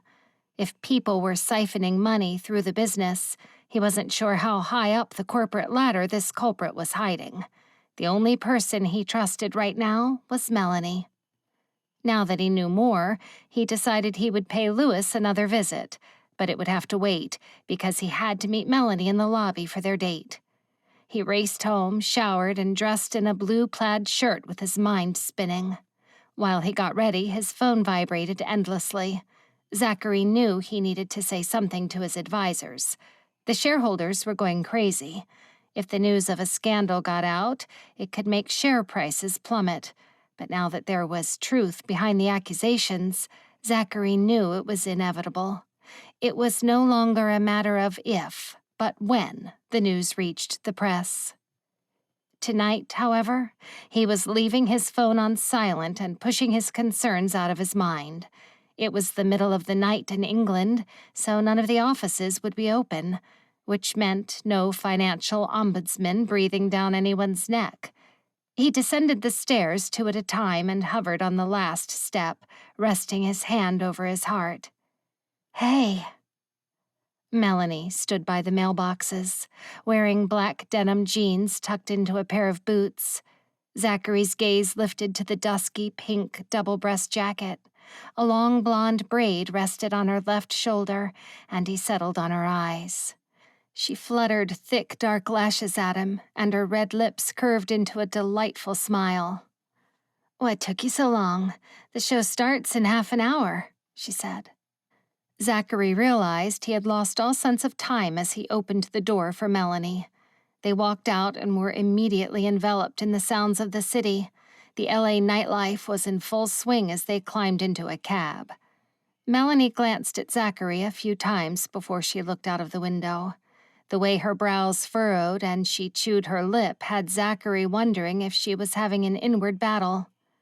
"Have you been to this club before?" Zachary asked, before she could start talking about work again. "Once," she said, looking back at him. Her troubled face broke into a grin. "This guy made up a song to win back his girlfriend. Did it work?" "No. She started yelling at the poor guy and stormed out of the club. I still have no idea if it was part of an act or not." Zachary whistled. "Wow, people really do that." "What?" "Sing to people. Shame it doesn't work." Melanie twirled her hair as she cocked her head to the side and thought. "Well, I heard about one guy in New York, Edward Marks, but he's a zillionaire or something, and his then-girlfriend was an opera singer, so I'm sure she appreciated the thought." The name Edward Marks struck a chord. Zachary knew exactly who Melanie was talking about, but if she knew he knew Edward, she would almost certainly become suspicious. "Then, girlfriend? So it didn't work for him either?" "No, they're married now. They opened up a fancy hotel that has its own theater in Atlantic City." Zachary knew that, too. He was there for the opening. Zachary had been in the same school year as Edward's younger brother, David. Going to a boarding school meant they were raised like brothers, and that bond couldn't be easily broken. Most of the boys had grown up to become successful entrepreneurs, some went into politics. A few dedicated their lives to humanitarian work. Every 4 years, the boys would meet and catch up. Zachary scratched his chin, realizing that the next meet would be in 8 months. He wondered if he'd even go. How could he show his face to his wildly successful peers with his own company's brand tarnished forever? Zachary and Melanie walked into the busy club and took the last remaining seats at a table near the front. The lights were dimmed low, and the comedian was already on stage. He cracked a few jokes, the crowd chuckled, and a server stooped down to offer them a drink. Music played to signal a break for the comedian, and the club filled with chatter. Zachary was just getting relaxed when he looked at the table beside them and spotted the couple sitting there. He froze. Melanie noticed his reaction, and Zachary wished he had a better poker face. She followed his line of sight. "Oh, wow, what are they doing here?" Zachary turned sharply to Melanie. "You know David and Emily?" he asked. Melanie's eyes narrowed at him. "I know of them. Who hasn't in this city? Wait, do you know them?" Before Zachary could answer, a flash of movement caught his attention. He looked up to see David approaching their table. David offered Zachary his hand with a warm smile. "I thought that was you, Zachary." David's wife, Emily, soon joined her husband. Her glossy dark hair was so long it almost reached her waist. She was wearing the boldest shade of red lipstick in the room. "You're Zachary. The Zachary? David has told me so much about you," she said, holding out her hand. Melanie watched with wide eyes as they exchanged greetings. "This is my, colleague, Melanie." "Boss, actually. Pleasure to meet you," Melanie cut in. She spoke in an odd accent, and Zachary wondered if she was trying to sound British. The result was a questionable mix of Australian and Scottish. "You're his boss? How is that—" Emily started, but stopped when David cleared his throat uncomfortably. He nodded to Melanie and shot Zachary a look, the one he usually gave when he knew Zachary was up to something. He and David had often been in trouble at school, usually because of something Zachary had done. Many times David had been approached by a teacher with a story Zachary had told, and he'd have to go along with it. David had always disapproved of lies, even as a child, but he always put loyalty first. The memories set Zachary's stomach in knots all of a sudden. Lying about his identity felt juvenile. He thought he had outgrown these games. David and Emily struck up a friendly conversation with Melanie, who talked all about Zachary's company. As Melanie explained that Zachary was the new guy from England, Emily and David exchanged looks, while Zachary's insides contracted with a cringe. "It sounds like you'll be in the city for a while then," David commented. "Say, how would you two like to join us for a party?" Emily's eyes lit up as she took over. "We're throwing a little celebration for our wedding anniversary. It'll be great to see you both there." She grinned expectantly, and Zachary glanced at Melanie, waiting for the penny to drop. "Oh, you think we're a couple?" she said through a laugh. "No, we're just friends. I mean, I'm his boss. That would be wholly inappropriate." An awkward silence followed as Emily looked warily at Zachary. "Right," she intoned. "How many years have you two been married?" Zachary asked, hoping to steer the conversation back to David and Emily and avoid questions. It worked. Emily's face relaxed, and she brushed her glittery fingernails on David's Armani suit jacket. "Oh, let's see. 5 years. Jam-packed with a new office, 2 surprise babies, 6 vacations, and, oh, we just got a dog." "You have 2 babies? You look amazing," Melanie said. She looked at Emily with stars in her eyes. "Well, one of them is a toddler. Here." Emily picked out her phone and tapped on the screen with her nails. Then she held it up for them to see a portrait of her little boy with a mop of brown hair and a baby girl wearing a pink ballerina dress with a white bow headband. "Oliver is the boy, and the princess is Chloe." David leaned in. "It's our first date night since Chloe was born," he said in a low voice. The music ended and the announcer was back on the stage telling everyone to return to their seats. "Well, enjoy the rest of your date," Emily said as they turned to leave. "Oh, it's not a date," Melanie blurted. "It looks like one," Emily said with a shrug as she edged away. David slinked his arm around her waist and muttered something in her ear. He nodded to Zachary. "I'll send you details for the party this weekend. Would be good to see you." Zachary knew that was code for, "I want to know what game you're playing." The comedian got back onto the stage and the club fell quiet again, much to Zachary's relief. Melanie wouldn't be able to ask him all the questions he knew she had.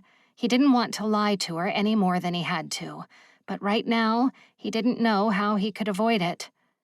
You know, I've always wanted to do stand-up. It's on my bucket list, Melanie said as they walked out at the end of the show.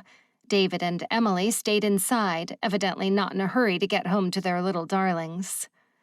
Zachary walked beside Melanie.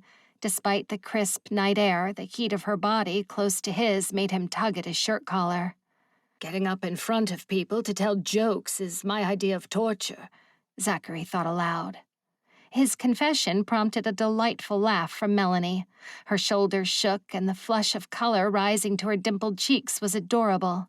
Zachary wanted to think of something funny to make her laugh again. He was relieved she did not bring David into the conversation.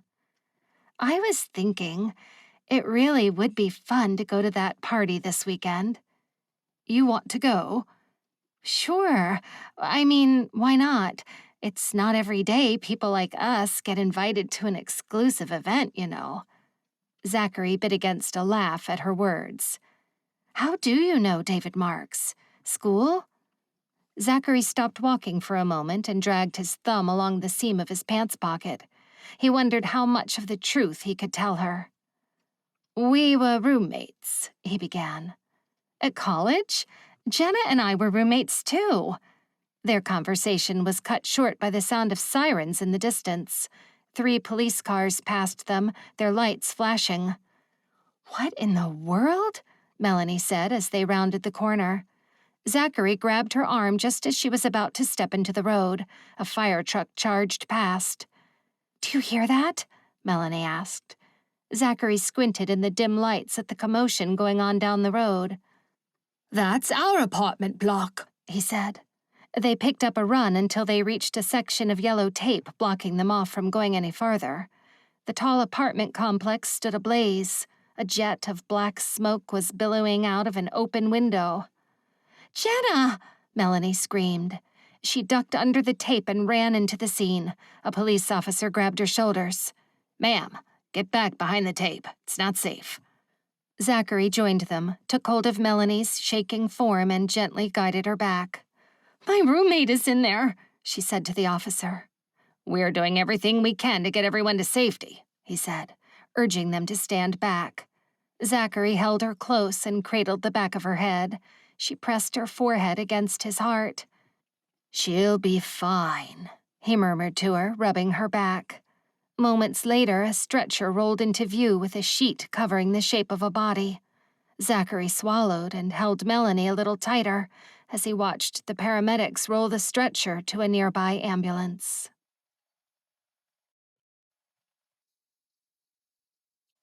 Melanie. Jenna's dead. Melanie couldn't stop thinking it. Zachary helped her into a cab and called a nearby hotel as she reeled. Melanie wanted answers. Who started the fire? Did anyone else get hurt? What if she hadn't gone out with Zachary? Would she have gotten out in time? I've booked us adjoining rooms, Zachary said as the cab pulled up. But Melanie wasn't listening. She stepped out of the cab and walked like a mindless zombie to the hotel. She was numb, unable to feel her arms and legs, wondering how she was able to move them. She couldn't fathom how they were just checking into a hotel like nothing happened when her best friend was... Melanie, what are you doing here? Melanie jumped out of her daze and looked at the woman standing in the lobby. Rich brown hair frizzing near the ends and chestnut eyes that were looking at her with concern. There were faint traces of lipstick smeared into the corners of her mouth. She was not looking her usual tidy self, but she was not dead. Jenna, I thought you were dead. I can't believe you're here, Melanie said through tears. She stumbled forward and threw her arms around her best friend. It's a relief to see you. When we couldn't see you in the crowds and then saw the body, we thought the worst, Zachary said. Melanie tightened her grip around Jenna's body, prompting a small yelp. Body? Is someone dead? What are you talking about? Melanie broke away from her to look at Jenna's bewildered face. What happened? We came back to find the apartment block on fire and, Jenna, there were so many cops, so much smoke. Melanie coughed. Her throat was dry. Zachary grabbed a water bottle from the front desk and handed it to her. "I thought it best to get out of there. I'm sure we'll find out what happened in due course," he said to Jenna as Melanie gulped the water between gasps. Jenna hummed, deep in thought. "The fire. Right. Well, I have no idea what happened. The alarm went off, so I got out pretty early." "Have you got a room here? You can share mine if not," Melanie asked. Jenna shook her head. "I've got a room," she said. "I was just coming down to ask for some medicine." Melanie held her hand to Jenna's clammy forehead. "You're burning up," she said, worried. Jenna backed away. "I'm fine," she said in a breathy voice. "I'm just gonna grab some medicine and have an early night." "I'll come with you," Melanie said, walking with her. But Jenna shook her head furiously. "No, my room is tiny and I just really need to be alone. I think I'm going to puke." Melanie watched her friend walk across the lobby with a twinge of sadness. She didn't want to be alone. Their apartment and everything in it would likely have been destroyed. In an instant, her home in L.A. had been destroyed. Her childhood pictures, her favorite blanket, every magnet from her vacations gone. Wiped off the face of the earth as if they never existed. And if the fire had happened while she was asleep, she'd be gone too. The thought shook her to the core. Zachary's apologetic face came into view as he handed her a keycard. "Come on, she'll be okay. You're both in shock," he said warmly, and gently placed a hand on her waist. "Let's get you to your room." "Do you want to come in for a while? Maybe we can watch a movie?" Melanie asked as they reached her door. The lock clicked and the door swung open, revealing a simple room with a reasonably sized bed and a small TV on the wall. Zachary followed her inside, and the two of them perched on the edge of the bed. It was the only place to sit. "You look pale. Do you want a hot drink? It'll be good to get some sugar in you." Zachary launched into motion, and Melanie wondered how he could act so calm at a time like this. "Thanks," she whispered a few minutes later as he handed her a steaming mug. Zachary eyed her closely with a frown, then dashed to the cupboard. He reached up and returned with a blanket. "You're shivering," he said, wrapping her in a scratchy blanket. Melanie hadn't noticed, but when she looked down at the cup, the coffee was quivering in her grasp, threatening to spill over the edges of the mug. Zachary switched on the TV, and the scene of their apartment block stared back at them. A reporter spoke to an officer as the firefighters ran in and out of the building. "A young man from Chicago has been confirmed dead at the scene. The family have been informed." Melanie's heart dropped as she exchanged looks with Zachary. "That sounds like Lewis," Zachary said grimly. Melanie sipped her coffee, welcoming the searing heat as it tumbled down her throat. As a surge of energy flushed through her senses, she shrugged the blanket off her shoulders and set her drink down. "It is not currently known what caused the fire, but residents are being advised to stay away from the scene and call this emergency number for more details." Zachary switched the channel, and a close-up black and white picture showed a man and woman caressing each other's cheeks. The man mumbled something, and the woman swooned. Melanie looked away, and her eyes fell on Zachary. At that moment, it felt like she was beginning to see him in a whole new light. He was hunched over, his chin rested on his hand, and his brows were furrowed, his lips pouted. Melanie could almost see the cogs spinning in his brain. He seemed unaware that she was even there, completely lost in his mind. Melanie looked at the bulging bicep bursting out of his polo shirt and the vein pulsing on the side of his neck. She traced a line with her gaze, from his thick hair down to his belt. She wanted to reach out and rub his back, as he had done to her, but something made her hesitate. She let her hand hover in the air behind him instead, and wondered what to do. Zachary was no longer just a co-worker, nor was he the cute British tourist who had bumped into her at the beach. He was a protector, a hero, a strong, red-blooded male who had heat radiating from him like a burning fireplace on Christmas Eve. Melanie was drawn to him like a moth to a flame. She wasn't sure if it was the shock of the events of that evening or the caffeine scrambling her thoughts, but she moved on autopilot and leaned toward him. Just as she was about to plant a soft kiss on his cheek, Zachary turned, and their lips touched. Something powerful sparked between them, and Melanie jumped back as if she had been zapped. "I'm so sorry," she said, covering her tingling lips with her hands. She expected Zachary to blush, or to give her a sheepish grin, but instead his eyes darkened, and he reached for her. "Don't apologize," he muttered against her lips. "You, of all people, have nothing to be sorry for." The intensity of his stare took Melanie aback, but before she could ask him what he meant by that, he was kissing her. This time, she didn't move away. Nothing about this evening made any sense. From meeting David and Emily Marks at the comedy club who were friends with Zachary, to finding the apartment on fire, and thinking her roommate didn't make it. Then seeing Jenna alive and well. Now, Zachary was kissing her. She had fought to convince herself that things between them could stay professional, but right now she was throwing caution to the wind and grabbing his shirt collar with a moan.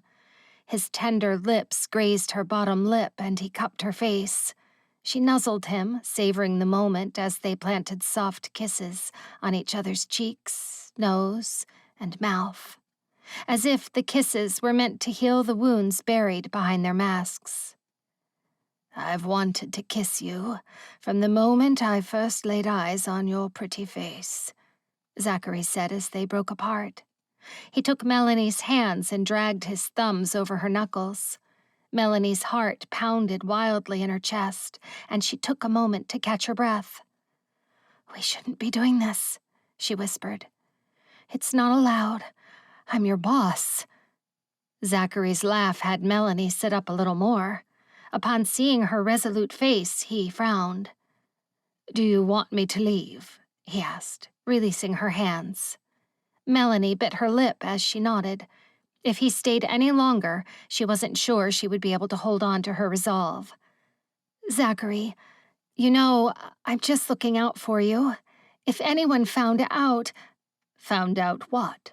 Zachary quipped back, rising to a stand. "There's nothing to find out."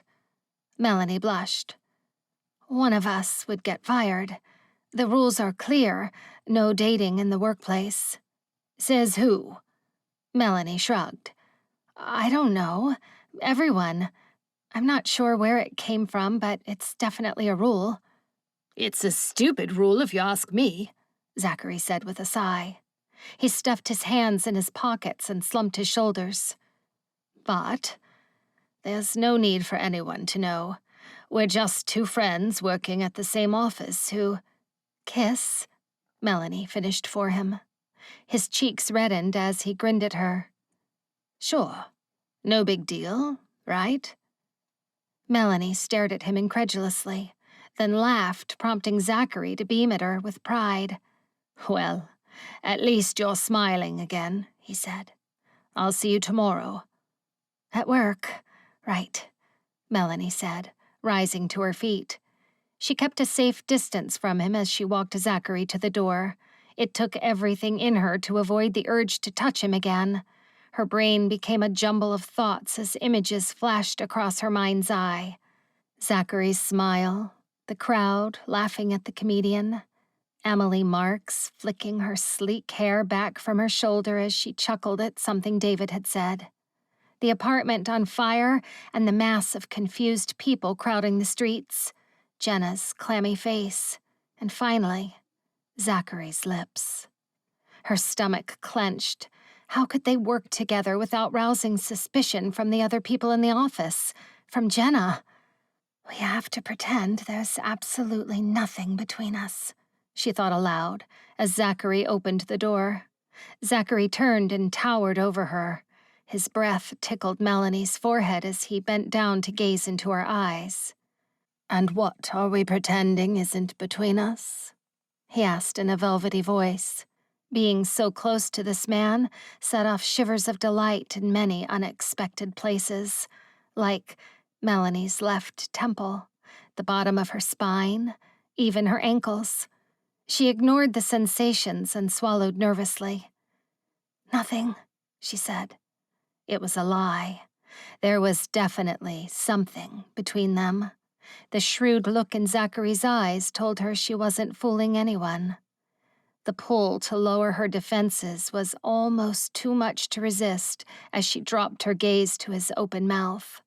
But then, Zachary's lips curved upwards, and he turned away.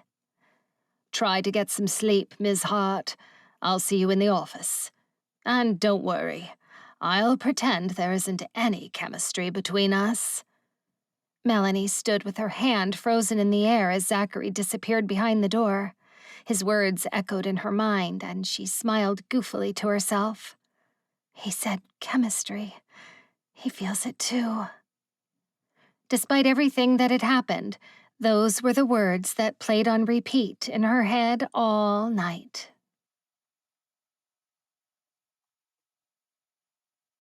Zachary. Zachary tossed and turned all night. The lumpy mattress was worse than the old bed he had slept on in his apartment. He blinked up at the peeling paint on the ceiling, deep in thought. The odds of Lewis being killed within 24 hours of giving him intel just seemed too slim not to make him suspicious. He spoke on the phone to his advisors back at home, barely speaking above a whisper, but he didn't let on about Lewis. Silently, he grouped the information he had discovered since he arrived. Lewis was fired for allegedly destroying reports, but Lewis insisted he had been framed and was going to blow the whistle about fake accounts set up to launder money. Hours after telling Zachary of his plan, he died in a fire. The news reports stated it was a freak accident, but none of it sat right with Zachary. He needed to dig a little deeper, but he had to be more discreet about it. The last thing he needed was more people to get hurt. He sighed and rested his hands behind his head. The musty-smelling sheets were cool against his bare chest. Zachary wondered if Melanie was asleep, or if she lay in bed awake just in the next room. Thinking about Melanie was the perfect tonic for a troubled soul. Zachary closed his eyes and pictured her smiling at him. He loved the way her nose wrinkled as she laughed and how expressive her eyes were. In hindsight, he should have called David and booked a room at the Marks Hotel. Melanie deserved better. But the Marks Hotel was the most expensive in the city, and Zachary didn't want Melanie to ask any more questions about his relationship to the Marks family. He could have done with having a word with David anyway. The Marks family were not strangers to dangerous matters. Charles Marks, the father, had close connections with the authorities and had bailed Edward, David's older brother, out of trouble more than a few times. Perhaps he could use his connections to find out what really happened to Lewis. Morning came quickly, and Zachary blinked into the sunlight, wondering if he had slept at all. He didn't remember closing his eyes. He dragged himself out of bed and showered, hatching a plan. He needed to find out if anything in his apartment survived the fire. Then, he needed to get new clothes and go to the office. Perhaps he could dig deeper into the system and find out which accounts were fake. After the fire department declared the building stable, he was granted permission to look in his apartment. Zachary looked around the blackened room with a heavy heart. The firefighters had stopped the fire before it caused structural damage, but the smoke got everywhere. There seemed not to be even an inch of space untouched by it. Several occupants stood in the halls, mumbling to each other. "Look at this mess. They're saying the whole complex needs renovating. We'll be stuck in a dirty hotel room for months. Forget that. I'm going to stay with my parents." Zachary walked past unnoticed and coughed. It was like someone had vacuumed all the oxygen out of the air, making it difficult to breathe. As Zachary walked past Lewis's room, he found yellow police tape at the door, and his heart sank. Even though he was pretty certain the man who died was Lewis, seeing confirmation made everything worse. After grabbing new clothes, he headed into the office, heavy-hearted and full of worries. Seeing Melanie sitting at her desk was the only sight that soothed his troubled spirit. "Hey, Zach, can I have a second?" Zachary stopped midway to his desk and swiveled on the spot to look at Martin, who stuck his head through the open doorway. "Sure," he said, walking out into the hall. Martin dragged a hand across his face and eyed Zachary carefully. "About the other night. I'm sorry, things got a bit weird." "No, it's all good," Zachary shrugged. He had barely thought about Martin. So much had happened since their confrontation at the bar. Martin puffed out his cheeks with a deep exhale. "I heard about the fire. Are you okay?" he asked. Zachary did his best impression of a casual smirk. "I'm fine," he said in an attempt to sound breezy. "Looks like I'll be looking for a new place to live, though." Martin nodded. Right. He clapped his shoulder. "Well, if you need to take a day or two, go ahead. It's not a problem." "Jenna and Melanie, their apartment was destroyed too," Zachary pointed out. Martin nodded along. Yes, it's terrible. But they both want to work. You know, for the distraction." They fell into an awkward silence. Zachary looked around, not knowing whether Martin was done chatting or if he had more to say. "Listen, keep an eye on them, will you? Especially, Melanie." Martin cut off and looked around the empty hall as if concerned that there might be people in the walls listening.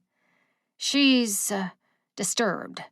I worry what she'll do after this kind of trauma." "What do you mean, disturbed?" Zachary asked. Martin scratched the back of his neck with a sigh. "I'm sorry. You've walked in on a bit of a mess. She's got to get these reports finished. We're having an audit next week, and if they're not filed correctly, well, I can't protect her anymore." "I'll make sure the filing is in order," Zachary said with fervor. Martin stared at him with his bushy brows knitted together. Then he hummed. "You're a good man. We're lucky to have you on board." He clapped his shoulder again. "Listen, we didn't have this conversation, okay? This was just between you and me. Man to man." Zachary nodded. "Of course." He returned to his desk and slumped in his seat, suddenly exhausted by everything. A hurried whisper in his ear made him sit up. "Go to the bathroom in 5 minutes." He turned, but Melanie had already hurried out of the room. Jenna looked up from her screen and eyed him with suspicion. "Are you feeling better?" he asked before she could pry. Jenna looked puzzled. "What?" Zachary tilted his head to the side as he surveyed her. "Last night, you said you were sick." Jenna tapped her forehead. "Oh, yeah. I was just in shock. It's not every day your apartment block goes up in flames." Zachary nodded. Jenna's words caught the other workers' attention. May suggested Jenna come live with her, while Aubrey told them a story about the time her cousin committed arson to get an insurance payout. "The investigators found out he started the fire, though, so he's in prison now," she said with a shrug. "I guess the truth doesn't set you free after all, but it never stays hidden for long." Zachary clenched his jaw. Then he looked at the clock, watching the time tick by until 5 minutes had passed. "You know the man who died? It was Lewis." "Who?" "You know, the guy who shredded all those reports after hours." "I always knew he was trouble," May said knowingly. "I wouldn't be surprised if he was the one who started the fire."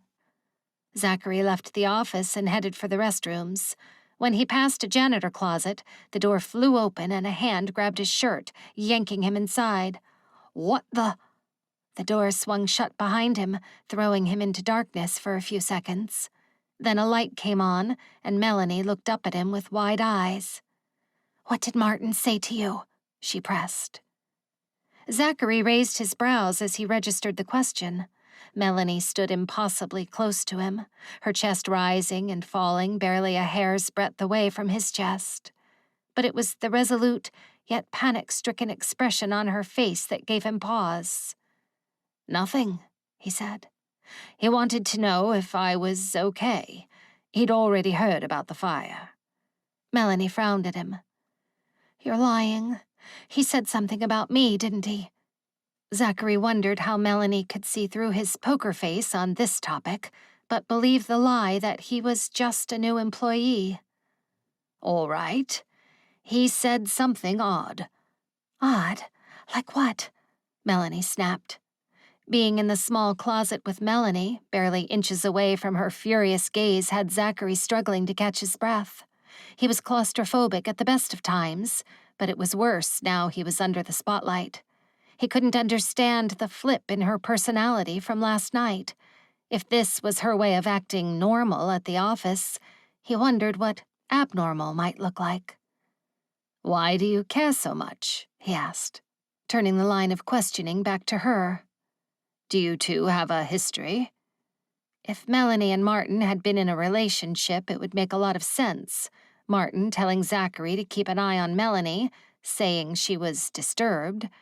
It definitely sounded like something an ex-boyfriend might say, and her reaction would perfectly fit the mold of a woman who was nervous to see the man she had kissed speaking to her ex-boyfriend in private. "No," Melanie said finally, crossing her arms as she stepped back. "I just wanted to know if he suspects that there's anything going on between us." "It's nothing like that," Zachary said, raising his hands. "I swear." Melanie exhaled and her shoulders dropped. "Sorry, I'm just all over the place mentally, trying to process everything. Martin is breathing down my neck about these reports. My own job has been on the line for weeks." Zachary dropped his hands, and his heart sank at Melanie's crestfallen face. Small worry lines appeared between her brows, and he wanted nothing more than to take away all of her fears and troubles. "You look like you could use a hug." He spread his arms and gave her a gentle smile. The startled look on her face disappeared as she stepped forward into his embrace. Melanie's small frame fit snug in Zachary's arms. He held her tightly, worried that if he let go, she might shatter into a million pieces. "Look, that's why I'm here, right? I'll help you sort this all out. We'll get to the bottom of it, I promise." Melanie lifted her head and their eyes met. Then, the door swung open, and Melanie looked at him like she'd seen a ghost. There was no time for him to see who had walked in on them before Melanie pulled on his collar and latched herself to his lips with so much passion it took his breath away. So much for acting normal at the office, he thought. But his cares evaporated as he clutched her waist and kissed her back.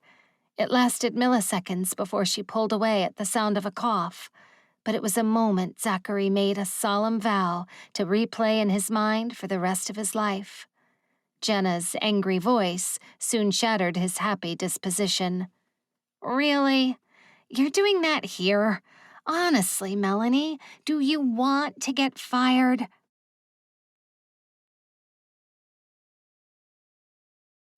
Melanie could not make sense of her thoughts or her emotions.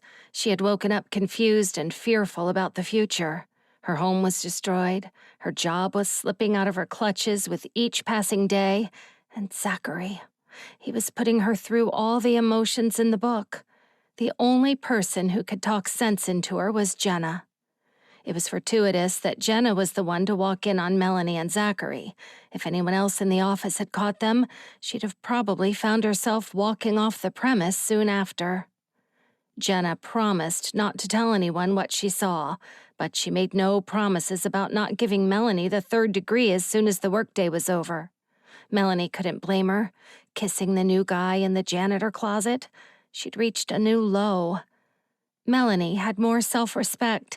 She was professional, honest.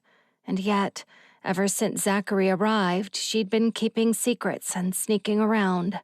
The most worrying part was that she found it all so thrilling. Despite Jenna's warnings, Melanie wanted to spend time with Zachary. He had an air of confidence about him and an apparent inner strength that kept him calm amid chaos. Kissing him gave her a high, one that could very quickly turn into an addiction. She could just picture it, 6 months from that moment, sitting in a group session. "Hi, my name is Melanie, and it's been 2 hours since I last kissed Zachary." The afternoon passed so slowly, Melanie wondered if the clock on the wall needed a new battery. Zachary kept his head down, eyes glued to his computer, and Jenna kept shooting Melanie warning looks every 5 minutes. She chewed the inside of her cheek, wondering how she could work with Zachary on investigating the mystery. If Lewis was right, and there were fake investor accounts, she needed to find and report them before the top management demand her resignation. Working in finance, everyone had to attend classes once a year to brush up on financial law, from data protection to money laundering and fraud. But she had taken none of it seriously, thinking that only people in crime shows launder money. It never happened in real life. At least, that was what naive Melanie thought. Now, it looked like Lewis had been framed in a scandal, and just before he was about to whistleblow on it, he died. She shook the thoughts from her mind with her eyes shut. Imagining that there was somebody out there who had wanted Lewis dead made it very likely that she was in trouble too. "You look miserable. Time to pack up. We're going shopping." Melanie jumped and looked up at Jenna's warm smile. "Shopping?" she repeated. Her eyes flickered to Zachary's back, but he remained seated at his desk while the rest of the workers left the office. Then she looked back at Jenna, who had begun listing off the things they needed to buy with her fingers. "We need new clothes, toiletries, makeup, everything." Melanie hummed with agreement. "And a new place to live. We can't just stay in that old hotel forever," she thought aloud. Jenna groaned. "I know. My bed felt like it had nails in it." She slapped Melanie's desk. "And we need to go to a party. We both need to let our hair down and have some fun." Zachary swiveled in his chair and clapped. "I know just the party," he said, triumphant. Jenna cocked a brow as she glanced at him. "You think we could bring Jenna along?" Melanie asked him, catching on to his train of thought. "Excuse me, bring me along?" Jenna asked, offended. "You know Emily Marks?" Melanie asked. If Jenna's brows were any higher, they'd be lost in her hairline. "The Emily Marks? Matchmaker from New York?" she said. Melanie and Jenna had seen Emily featured in Estelle fashion magazine multiple times, always pictured with A-listers or her hunk of a husband David on the red carpet. "She invited us to a party she's hosting this weekend. Zachary went to school with David." "Why didn't you tell me this before?"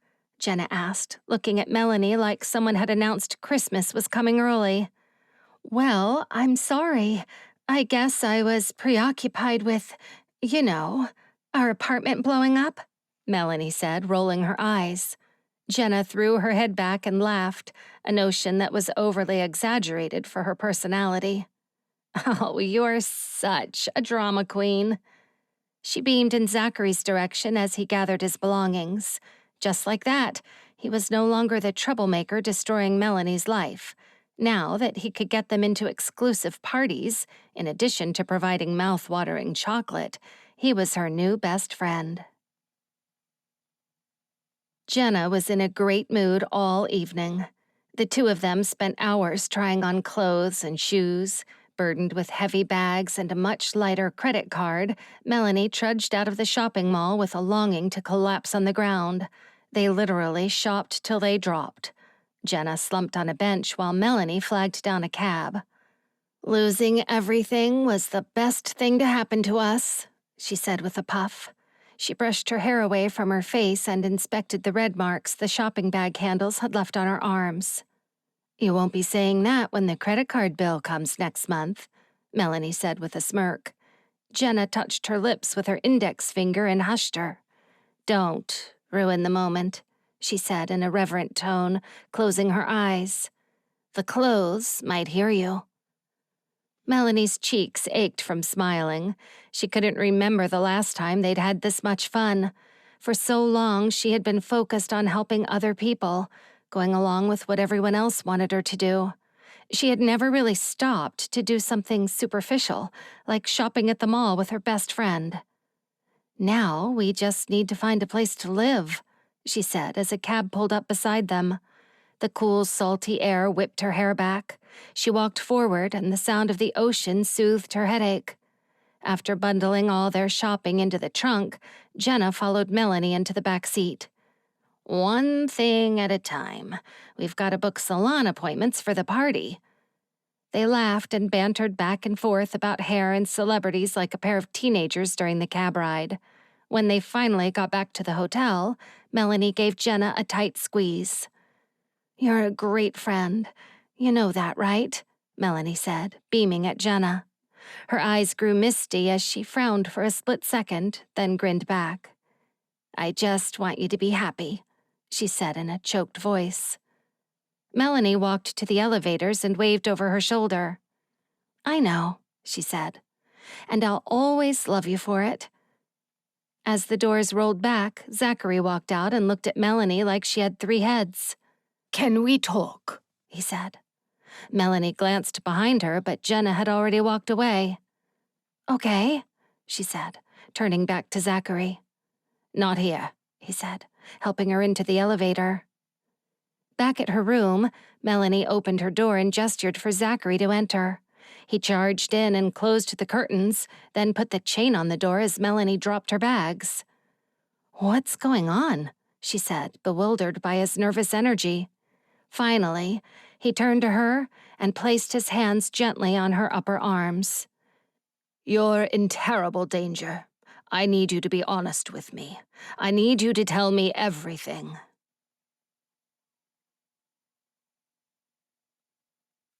Zachary paced the room as Melanie rummaged through her bags, condensing her belongings to fit into one huge bag. The other people you fired, have you spoken to any of them? He asked her. Melanie stopped moving and stared at him wide-eyed. How did you know I fired more than one person? It'll take too long to explain, Zachary said, waving a hand aside. He'd spent all day looking through customer profiles and found almost 30 that must have been fake. Payments to and from the investors came from different offshore accounts, and there were several personal details that did not match public records. I got a copy of the bank transactions from the time period that is missing from the reports, he said finally. Melanie frowned at him. How did you get access? None of us have the remit to request that sort of information, she said. Zachary set his jaw.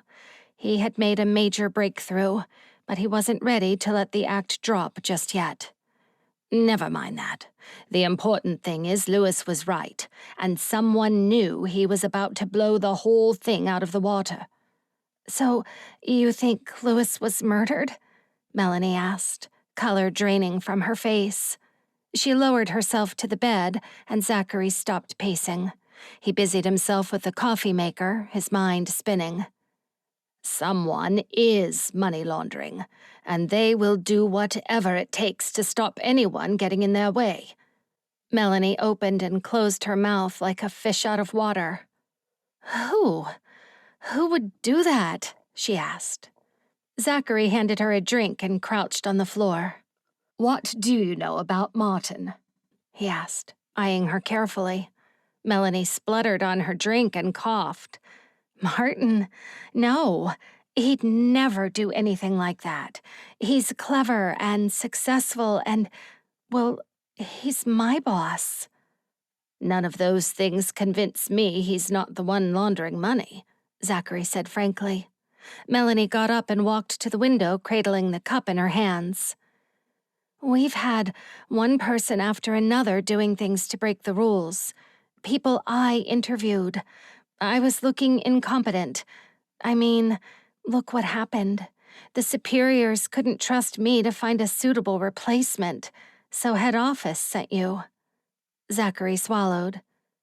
Did Martin tell you to fire those people? The question hung in the air like a dark cloud for several moments. Then Melanie turned and looked at Zachary teary-eyed. Yes. And you didn't ask any questions. You just did it, Zachary asked. Melanie sighed and turned away again. Who was I to question him? Martin has done a lot for me. If you only knew— So you did date him? Zachary asked. He wondered if this was why he had been warned that Melanie was a heartbreaker. But Melanie gave him a sharp look. No, I didn't. Her eyes softened after a moment. I guess you could say I've had a little crush on him over the years, but it's not that. She sighed and took a sip of her drink. Zachary stood frozen, suddenly unsure what to do with his hands. He stuffed them in his pockets and forced his shoulders to relax, but the thought of Melanie crushing on Martin made him tense. Martin gave me my job, but the truth is, I'm underqualified. When he met me, I was just working in payroll like Jenna. What about the quarterly reports? Zachary asked. I just sign them off and hand them over to Martin. You sign them? Zachary's heart pounded. All of this was far too convenient for Martin. If Melanie's signature was on the reports, responsibility for errors or fraudulent data would never get back to him. And Melanie would never notice anything untoward because she didn't even look at the reports. She was the perfect scapegoat. Did you tell Martin that I went to see Louis? He asked. Melanie looked at him affronted. No, I didn't tell anyone. Zachary dragged a hand over his stubbled chin and sighed with frustration. The answers were so close, he could almost touch them. But he needed motive and evidence that would prove Martin was the culprit. All he had right now was a hunch. Good. I need you to pretend that you're not suspicious about anything. Don't talk to anyone about this, do you understand? He grabbed Melanie's arms and looked her hard in the eye. She nodded. Zachary, if you're right about Martin and Louis, you know, that means you're accusing Martin of not just money laundering, but of— I know, Zachary said, cutting her off. His stomach knotted as he chewed his lip. But listen, Martin asked me to keep an eye on you. I know I don't have any proof, but my gut tells me I'm right. Melanie gawped at him and sat on the edge of the bed. He told you to watch me? He talks to you like you're the manager and I'm just— She set the mug on the carpet and threw her head in her hands. I'm sorry, Zachary said. His phone vibrated in his pocket. The board wanted their daily update, but he couldn't bring himself to tell them the truth. He was almost certain that Martin was the rat, but a tiny part of him questioned whether he was working for someone higher up the chain. He needed to keep his cards close to his chest and tread carefully if he was to have any hope of gathering evidence. And he knew exactly who he needed to talk to about this. Listen, how about we get you out of this hotel and somewhere a little safer, with proper security, he offered. Melanie lifted her head and frowned at him. Where did you have in mind? Zachary and Melanie walked up to the Marks Hotel in silence, still reeling from their conversation. Melanie seemed to be accepting of his plan. She would act like business as usual, flirting with Martin and bantering with Jenna about the upcoming party, while Zachary did some more digging. He hoped he had enough time to gather the evidence they needed to make a case against Martin and rid the company of the criminal, so he could show the ombudsman that they had handled the situation competently. Then, Zachary would be hailed a hero. Maybe they'd even let him off without a £500,000 fine. David met them in the lobby holding a keycard. It's a full house. All our friends are here for the party. There's still a 2-bed suite available, however. It doesn't have an oceanside view, but I've told the front desk to give you both all access passes to the spa and complimentary room service. Zachary nodded, took the key card, and grinned at Melanie. She was taking in the grand lobby with awe. "It's like a palace," she whispered to him. David gave Zachary a pointed look. Getting the hint, Zachary handed Melanie the key card. "You go ahead and get settled. I need to have a quick word with David." Melanie didn't need asking twice. She thanked David for his generosity and walked over to the elevator. Zachary watched her go with a flurry of nervousness, knowing that he would join her soon. If he had not been embroiled in a mystery to save his company, he'd have been more excited. "Right. Zachary, tell me what's really going on. We both know she's not your boss, for starters." David looked at him with piercing eyes. Zachary looked around them at the busy lobby. "Is there somewhere we can go without being overheard?" he asked. David nodded and led the way to a bar. They settled in a pair of luxurious chairs in a dark corner. Then David leaned forward. "I'm listening. What mess have you got yourself into now?" he asked, apparently humored. Zachary told David everything. He kept his voice low and was careful to check that no one was within earshot of them every few minutes. Meanwhile, David sipped his drink and listened to Zachary quietly. Not a trace of emotion crossed his straight face, and when Zachary finished, David merely hummed in thought. "Well, any thoughts?" Zachary asked, desperate for some wisdom. David lowered his drink and interlocked his fingers.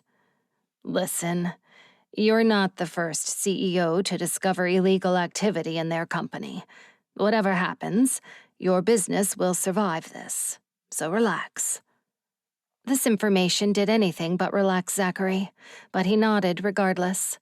David leaned back in his chair and dragged a hand across his face. The dark circles under his eyes and new lines on his cheeks made him look so much older than Zachary.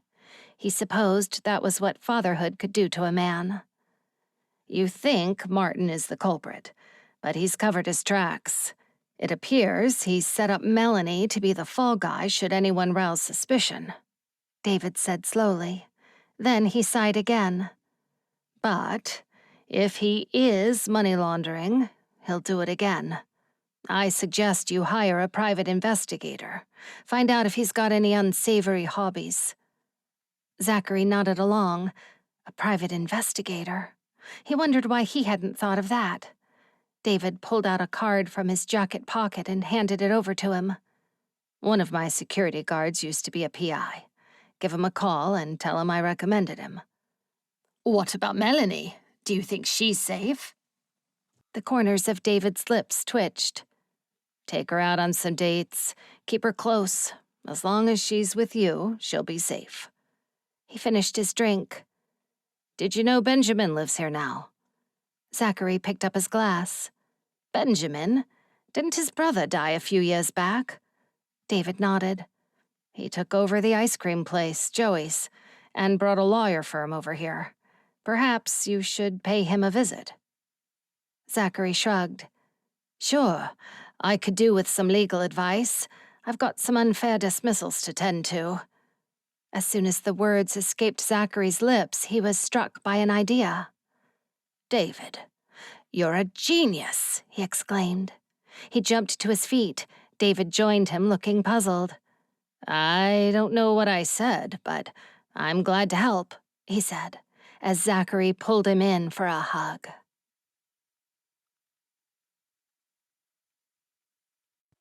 Melanie. A rat-a-tat-tat on the door jolted Melanie awake. She sat up and gasped, having no memory of falling asleep.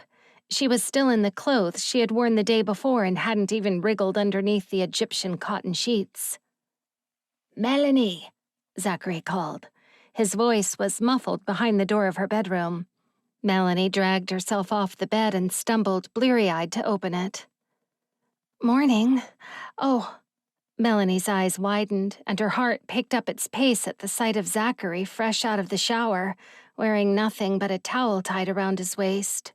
Water droplets clung to his defined torso, and he stood framed in sunlight, glistening like a Greek god.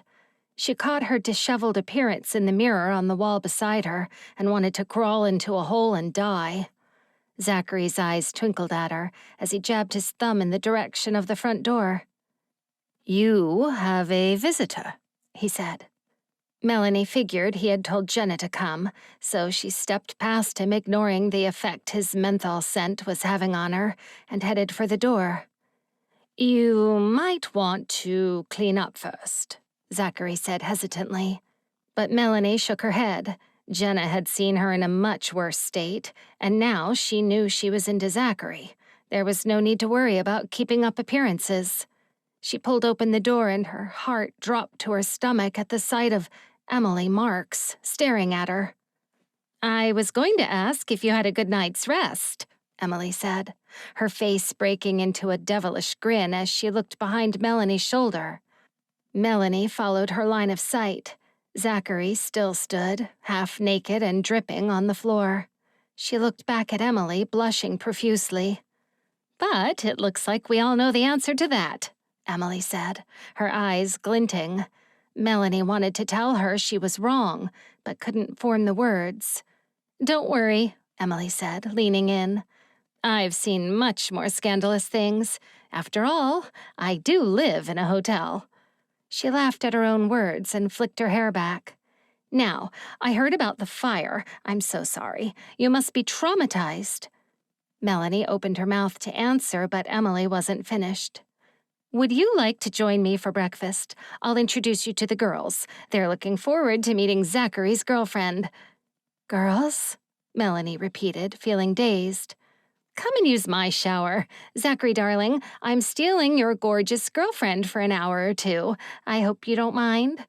"Not at all," Zachary called back. Delighted, Emily slinked her arm in Melanie's and steered her out into the hall. "I look a mess. Maybe I should just—" "Don't worry," Emily said, lifting her keys to a lock on a door at the end of the hall. "No one will see us." The door clicked and opened out to a private elevator.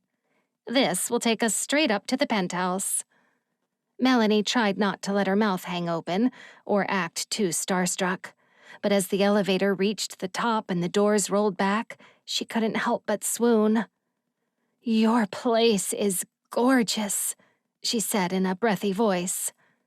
A fire burned in the center of the room, and a little Pouchon dozed on a white rug beside the fireplace. Emily took her through to her room. A massive bed, already perfectly made, sat in the middle, and the blinds let in a few weak rays of sunshine. Tiny dust particles sparkled like glitter in the air. Melanie couldn't believe she was standing in David and Emily Marks' bedroom. "Where are the kids?" she asked, trying to think of something normal to talk about instead of fangirling. Emily led her to a walk-in closet and switched on a light. Rows of stilettos and perfectly pressed dresses sat uniform before her. "The nanny has taken them to their grandparents today. Charles is quite the doting grandfather." She rummaged through the clothes and pulled out a black dress with a gold zipper. "I wore this on my first date with David." She eyed the dress like it was an old friend and laughed to herself. "Well, it wasn't a date exactly, but one thing led to another and—" She shook her head as if snapping out of a reverie and held it out for Melanie. "I want you to have it." Melanie gawped. "Me?" Emily thrust the dress into her hands and rummaged through the clothes again. "Ah, Julie made this for me. I'll never get back into it now, of course." She handed Melanie a nude figure-hugging gown with a lace overlay. Then she bundled a whole bunch of dresses and loaded them over Melanie's trembling arms. "I can't have all these dresses. They must have cost—" Melanie stopped talking, at a loss for words. "Listen," Emily said, turning serious. "These dresses were barely worn. I'll never wear them again, not after having 2 babies." "I'm sure you will," Melanie began, but Emily lifted her hand. "Sweetheart, let me tell you something about motherhood. A postpartum body is like, When someone breaks into your house, steals some things, leaves other things, and moves your furniture around. Melanie stared at Emily blankly, not understanding the analogy. You can get rid of the extra junk and rearrange the furniture again, but your house is never quite the same. Emily squeezed Melanie's arm with a warm smile. You'll get it one day. Now let's get you ready. I can't wait to introduce you to the girls. Melanie walked into the private conference room, trying not to take deep breaths. Emily's dresses were incredibly figure-hugging. Even the most casual one, a denim Ted Baker dress that nipped in at the waist with a belt. Emily treated Melanie like she was a Barbie doll, having the best time doing her hair and makeup. As they walked up to a table full of women, she did her best not to blush. All eyes were on her, and she wasn't used to the attention. "Morning, ladies," Emily said to the women. "This is Melanie. Isn't she stunning?" The women gushed as Melanie took a seat at the table. She sat next to a woman with a spray of red curly hair and a large bump. She looked ready to give birth at any moment. "I recognize you," Melanie said. "Do you work at Joey's, the ice cream place?" The other women chuckled, but the redhead nodded. "I'm Krista. It's super fun to meet you. Emily's told us a lot about you." "This is Julie. We've known each other since college, and she's my very best friend," Emily said, giving the only other blonde at the table a hug. Julie's face flushed crimson. "That's enough, Emily. You're being too intense." She waved at Melanie. Then Emily pointed at a tall, dark-haired woman sitting poised at the other end of the table. "This is our songbird, Catherine. She's my sister-in-law." Melanie nodded, trying to keep track of all the names. Emily gestured to an Italian woman. She had her hair held in one large, loose braid. She appeared to be the most casually dressed at the table. "This is Mia," Emily said. "She used to work for me, but we've become quite close." "Yes, well, you can say we've been through a lot," Mia said with a smirk. The rest of the women laughed as if they were all in on a private joke. Finally, Emily reached the last woman at the table. She had a petite frame and auburn hair. "This is Jacqueline. She manages my company back in New York. And the only friend to call her out when she's being a jerk," Jacqueline said, giving her a wry smile. The rest of the table laughed nervously this time. Melanie couldn't stop grinning. She wondered what it must feel like to be surrounded by so many friends. "Are you all married?" Melanie asked, looking around the sea of faces. "Not me," Mia said, raising her hand, flashing her naked ring finger. "He's going to propose soon. I have that feeling," Krista said. She pulled off a crystal bracelet and handed it to Mia, who eyed her warily. "Here, this will help." Melanie wondered what a crystal bracelet had to do with getting engaged, but thought better than to ask. She caught Emily rolling her eyes as she sat down. "You know how Jackson is. He's an overthinker. I've told David to talk to him." The women broke into several conversations at once, and Melanie lost track, so she focused on the mug of hot chocolate sitting in front of her. She was a fraud, sitting in a designer dress at a table with all these gorgeous women who had nothing but superficial worries. She bet none of them were worried about losing their jobs or pretending to be in a relationship. Emily kept referring to her and Zachary as a couple headed for the church, but she didn't have the heart to explain the truth. Not when she couldn't even fathom what the truth was. She and Zachary had chemistry, and they shared a sense of humor, but that was it. She didn't know anything about him, except that he was pretty determined to unravel some dark company secrets. Zachary was a mystery all on his own, one that she would love to discover. Who was he? How was he part of this group? And why did she get the feeling that she had known him all her life?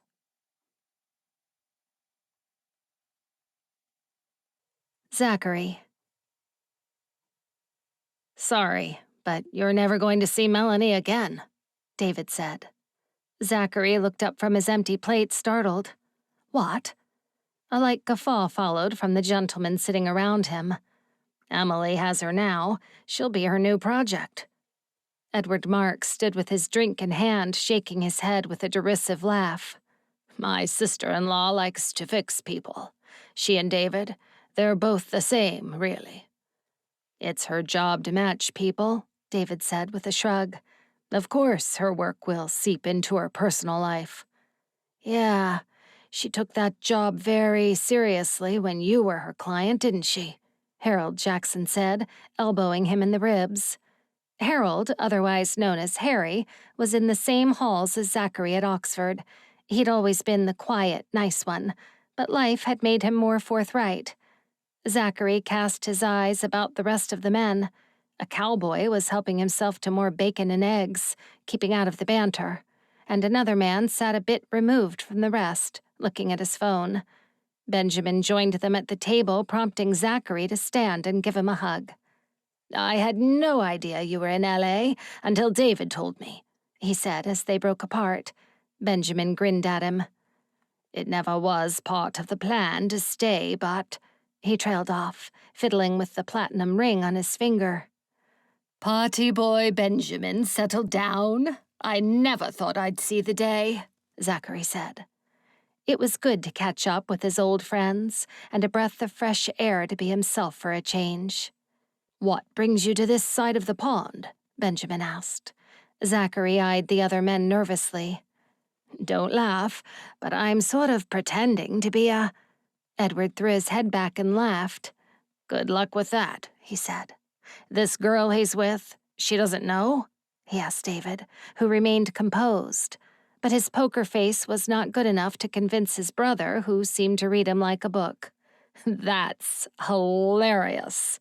Did I ever tell you how Catherine and I...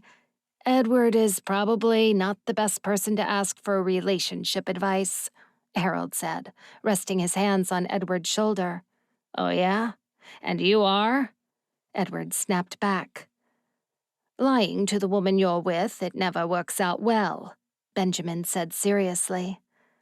Well, it's nothing to do with Melanie. I need to work on the ground floor of my business. So you can discover what a sorry mess of a company you own? Edward asked.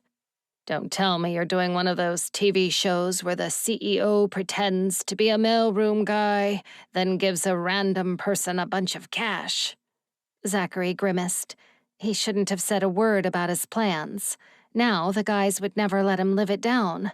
But if they thought he was just playing a game, it was better than having them find out the truth.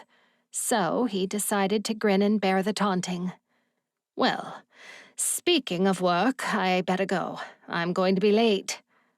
He left the hall, relieved to be out of the line of questioning. Zachary was on his best behavior at work. He cracked a few jokes to Martin as he grabbed his tea from the kitchen and listened to May talk at length about her new cat's antics. Even Jenna was in a good mood when he bumped into her in the file room. Oh, I need you to go to HR and fill out your billing paperwork, she said in a breezy voice. Zachary looked up from the files in his hands. Sorry. Her smile faltered a little. You know, so I can do payroll. Right now, there's no account details on your file. I'm guessing you want to get paid? They shared a laugh. Right, Zachary said. I'll go to HR and sort that out pronto. He made to leave, but stopped in the doorway. How well do you know Martin? He asked. The question sent Jenna's brows flying. No more than anyone else at the office. Why do you ask? Zachary shrugged. He's the senior manager of finance. I'm just surprised I can't see his name on any of these reports. That's because Melanie handles that. Martin goes to all the meetings and, well, he does all the things a senior manager is supposed to do. Zachary considered it. Jenna didn't know what Martin did, another point that made him look guilty. Jenna frowned at him, and her gaze lowered to the files in his hands. What are you looking at? She asked. Zachary tucked them under his arm. Just checking everything is in order for the audit. Jenna's frown deepened and a line appeared between her brows. Nobody told me anything about an audit. They had a silent standoff for a few moments, neither person daring to blink. Then Zachary forced a smile. "You know I came from head office, right?" he said, taking a step toward her. Jenna stepped back. "And tell me, exactly what did you do at head office?" she asked, her eyes narrowing. Zachary swallowed. Was she on to him? The suspicion in her eyes made him think so. "I'm an auditor," he said. Jenna's face paled, but she put on a fake smile. "Right," she said. "Well, I have to go. Payday is coming up." After she left the file room, Zachary looked at the files in his hand. Lunch hour was approaching, and he felt it was time to see Chris, the man who was hired before Lewis. Chris's home address was on the other side of the city. The cab pulled up in a rough neighborhood. The buildings had graffiti all over them, and several teenagers stood on the corners of the street, scowling at him as he left the cab. Zachary wished he hadn't already hired David's security guard to look into Martin. He would have gladly called him for backup. The small house had unkept gardens, and the front door was covered in black dust. Zachary held his breath and knocked. "Chris Powell," he shouted through the door. He peered through the murky windows but saw no movement. A dog barked next door. The hairs on the back of his neck were standing on end, and it wasn't just because of the icy cold air. Zachary shrugged off the bad feeling and walked to the side gate. It swung open with a squeal, and he stepped over a broken chair and a pile of trash bags, wading his way to the back door. The garden was like a wilderness, with weeds reaching Zachary's waist. He shuffled to the back window and wiped grime off the glass as he looked through. The inside of the house was no cleaner nor tidier than the outside. The kitchen was cluttered with dirty dishes and rotten food on the countertops. He banged on the glass. "Chris!" he shouted. He could just make out a pair of legs on the floor through the kitchen door. He slammed his fists on the glass, but the legs remained still.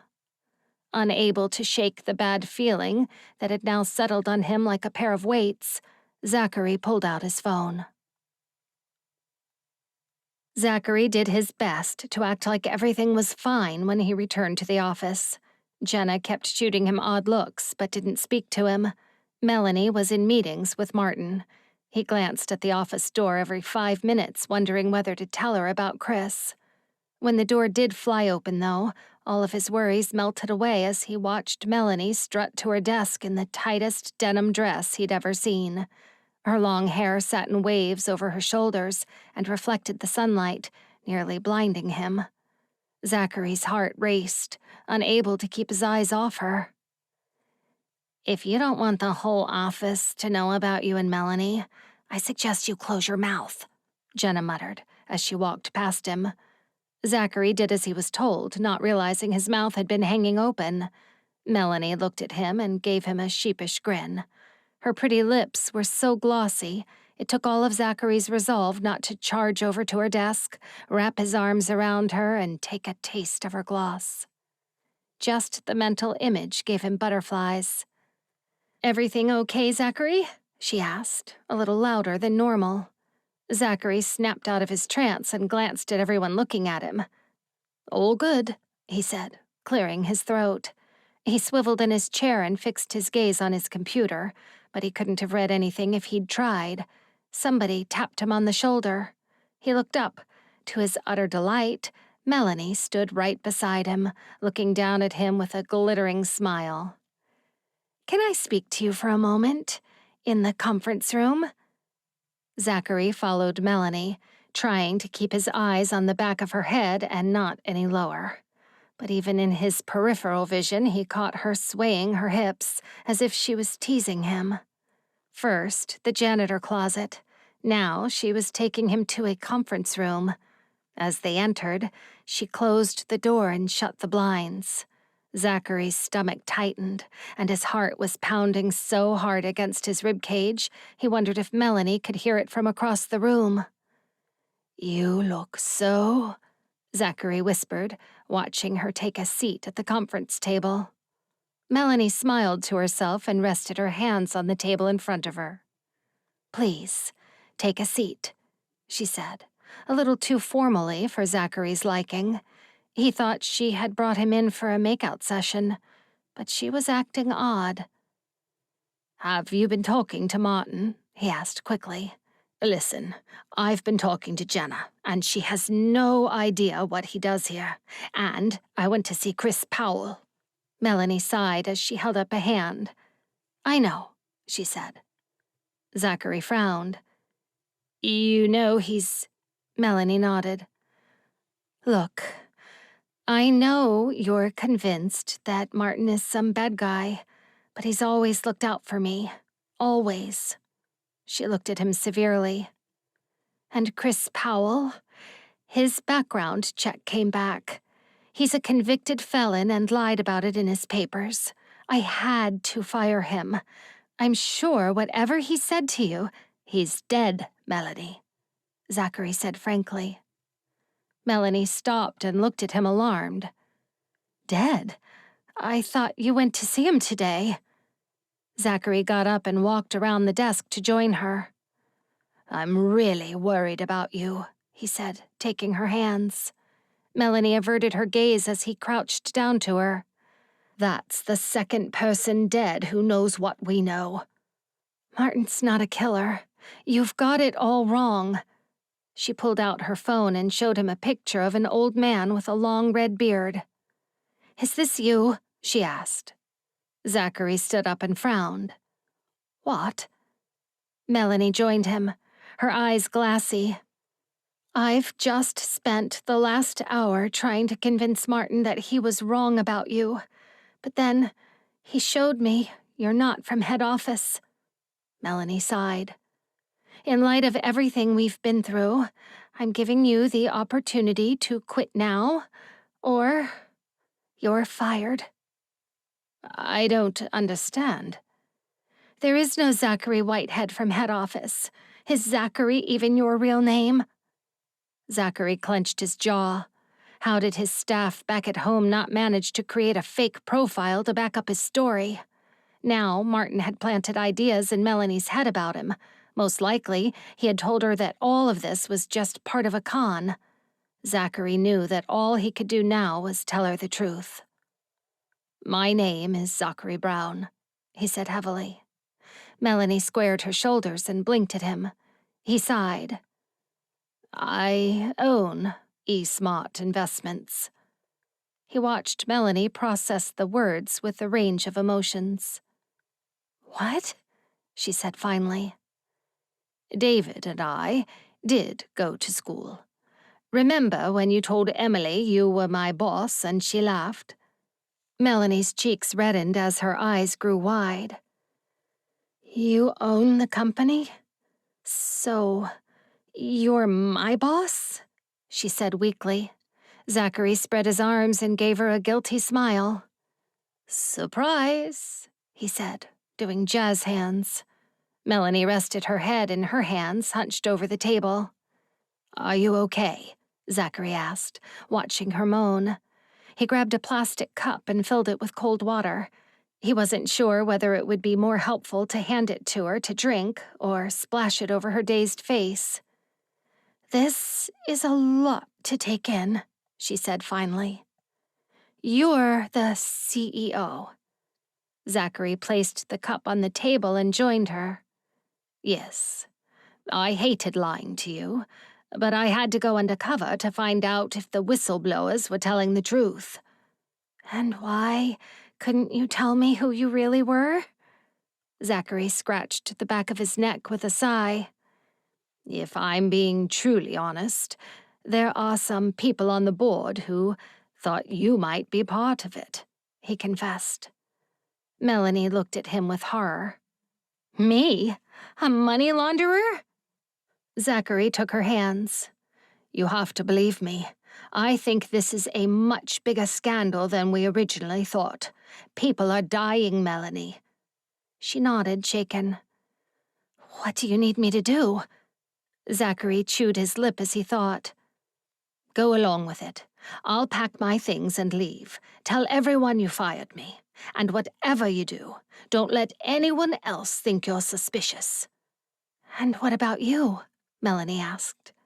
Zachary caressed her cheek. Well, first of all, I see no reason why we can't do this in public. He leaned down and claimed her lips, cradling her face in his hands. When they broke apart, she grinned at him. I guess that's true, she said, pulling him in for another kiss.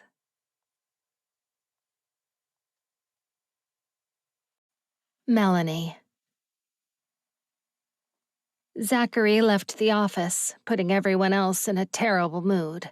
Everyone except Jenna, who seemed to be quite pleased. Once again, Melanie had been forced to pull someone into the conference room and tell them to pack up and leave. It was a lousy job, and if it wasn't for the fact that Zachary told her to go along with Martin's plan, she would have quit too. Her heart was not in her work, and she was done with the constant threat of losing her job. She didn't deserve it, anyway. If anything, handing in her resignation would have been a relief. But Zachary needed her. Jenna talked non-stop about the party. When Melanie asked if she was going to bring a +1, she looked at her as if she had grown 2 heads. Don't pretend you're not seeing anyone, Melanie said, pointing at her friend. You're always sneaking off at night, and who knows where you disappear to on the weekend. You've always been secretive about your love life. That's because there is no love life, Jenna snapped. And even if there was, it's none of your business. Melanie rolled her eyes. She wondered why it was acceptable for Jenna to have a say in every aspect of Melanie's life while maintaining privacy in areas of her own. But that was Jenna, a walking contradiction. Martin approached her desk. He gave her that dazzling smile that had previously made her weak at the knees, but not today. A twinge of guilt nipped at her stomach when she looked at him. Could this man commit murder? Can I have a quick word? He asked, staring at Melanie intently. She followed him out of the office into the hall. How did it go with Zachary? Did he confess? He asked. Melanie grit her teeth and nodded. He's not even British, she lied. Martin scoffed. I knew it, he said. I thought he was a phony. Are you okay? He touched the bottom of her chin with his thumb. I know you liked him. Melanie wanted to recoil against his touch, but forced herself to stand her ground. Weeks ago, she would have swooned at the notion of Martin being so intimate. I'm fine, she said through a breath. I just hope the next person will last longer than a week. Martin's upper lip curled back as he grinned at her. The next person will be great, I promise. In fact, I've already given her the position. Melanie nodded, then she looked at him with confusion. Her? As if on cue, the door opened and Jenna walked in. Perfect timing, Martin said, smiling at her broadly. Jenna? You're taking over Zachary's role? Melanie said incredulously. Jenna glanced at Martin, then nodded. I wasn't going to say anything until it was official, she said. A bold smile took over her face. Now Melanie could understand why she was so pleased when Zachary had left. And I'd like to see you try to fire me. Without Zachary snooping around the office and stirring up trouble, Melanie found that the rest of the week dragged slowly. Emily invited her to join her and the girls at breakfast every morning, but Melanie made excuses and went to work early instead. Things grew awkward between her and Zachary, and Jenna pretended Zachary had never existed, although she remained conveniently aware of the fact that they were going to Emily and David's party together. The day of the party arrived, and Zachary was still keeping his distance. They barely spent more than a few minutes together before Zachary would make an excuse and go off somewhere. Knowing that Zachary was the CEO changed everything. It all made sense now, why he fit in with David and Emily's pretentious crowd. She felt a fool for thinking she was his boss. But until ex-employees stopped dying and Martin was in prison, she needed to keep up the facade that she was completely fine with everything, on both sides. She didn't tell Jenna she was staying in the Marks Hotel, let alone tell her about sharing a suite with Zachary.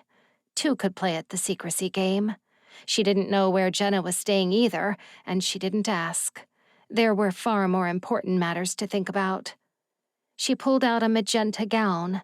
It fit her like a glove, with long sleeves and a sweetheart neckline. Zachary walked into the living area dressed in a black tuxedo, straightening his bow tie. He looked at her and dropped his hands. "Hi there," she said, giving him a soft wave. He gulped so loudly she could hear it, and his Adam's apple bobbed. "I have to tell you something," he said, turning serious. Melanie lifted the heavy organza skirt and joined him. "We're freezing all of the LA accounts," he said. Melanie raised a gloved hand and pressed a finger to his lips. "Can we not talk about work? Just for tonight?" she whispered, rising on tiptoes. Zachary smiled against her finger, his eyes twinkling. "All right," he murmured. He rested his hands on her waist and nuzzled her neck. "You look delicious. I could just—" he said into her neck. The puffs of his breath tickled Melanie, and she squirmed away before he could finish the sentence. "Would you like to dance?" he asked, turning on the sound system.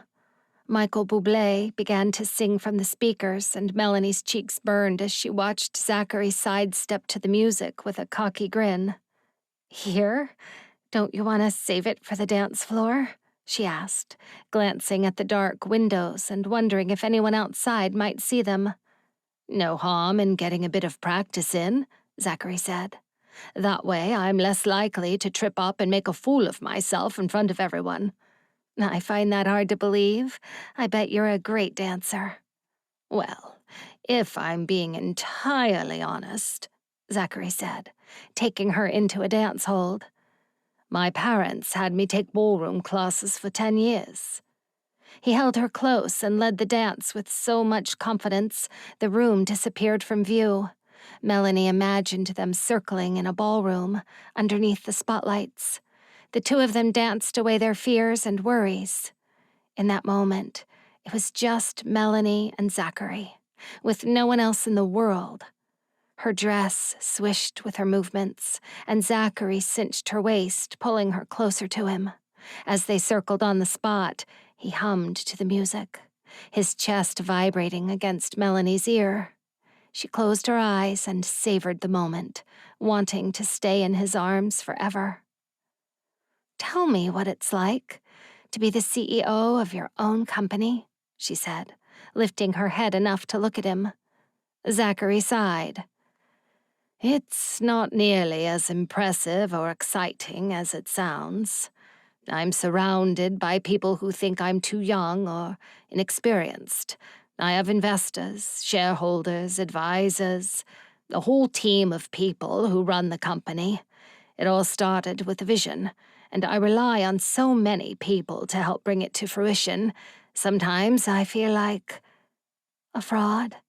Melanie asked, understanding him completely. He stopped dancing and looked at her with surprise. "Yes, you could say that," he agreed. Melanie reached up and caressed his cheek, her fingers dragging along his stubble. "Well, I think that's exactly the opposite of what a real fraud would say," she whispered. Zachary gave an appreciative laugh, then let her go. He stuck his elbow out, and she took it, clutching his bicep. "Shall we?" he asked, gentlemanly. Melanie grinned. "We shall." Melanie found Jenna outside, dressed in a silver sequin mermaid gown. Her broad shoulders were bare, and she had scooped her dark hair up to the back of her head. When her eyes locked on Melanie's, she grinned. "Are you ready to have the best night of your life?" she asked. Jenna lived for parties. At high school, she was always invited to all the cool house parties. She was a hoot, the one who would dance until the sun came up, flirt with every boy at the party, and be the first to take out her hoop earrings for a catfight. But this was not a house party. Emily and David Marks' wedding anniversary party was a luxurious affair. Everyone stood around holding drinks in their hands, wearing only designer dresses. Several famous people stood in the crowd and servers handed out hors d'oeuvres. "Have you got any of those tiny beef burgers?" Jenna asked one of the servers. "Could you just bring a tray of them and leave them here?" She patted on the table, and Melanie cringed inside. "I'm going to use the restroom," she said, breaking away from Jenna's arm. Jenna appeared unfazed as she eyed the crowd of guests, probably trying to decide who to flirt with first. As Melanie waded through the guests, she caught sight of Zachary talking to David across the room. He waved at her, but she mouthed, "I'll be right back," as she edged away. She could feel his gaze on the back of her head as she left the hall. With Jenna behaving like a high schooler and Zachary mingling with his well-to-do friends, Melanie felt like her silver necklace was tightening around her neck. She needed fresh air. She picked up her skirts and stumbled outside into the cold night for a deep breath. "Melanie." She turned in surprise at the sound of her name and locked eyes with Martin. He was wearing a dark suit, and his gelled hair was glossy in the street lamps. "Martin, what are you doing here?" she asked. Martin dabbed sweat from his temple and flashed his veneers at her. "Well, Melanie, believe it or not, I too have friends in high places." He chuckled. Then he tapped his lips with a finger. "Actually, I have a quick question for you. You see, I've got this predicament, and I wonder if you could help me before we go inside." Melanie glanced at the front doors to the hotel, then back at Martin's innocent pout. "Sure, Martin. What do you need?"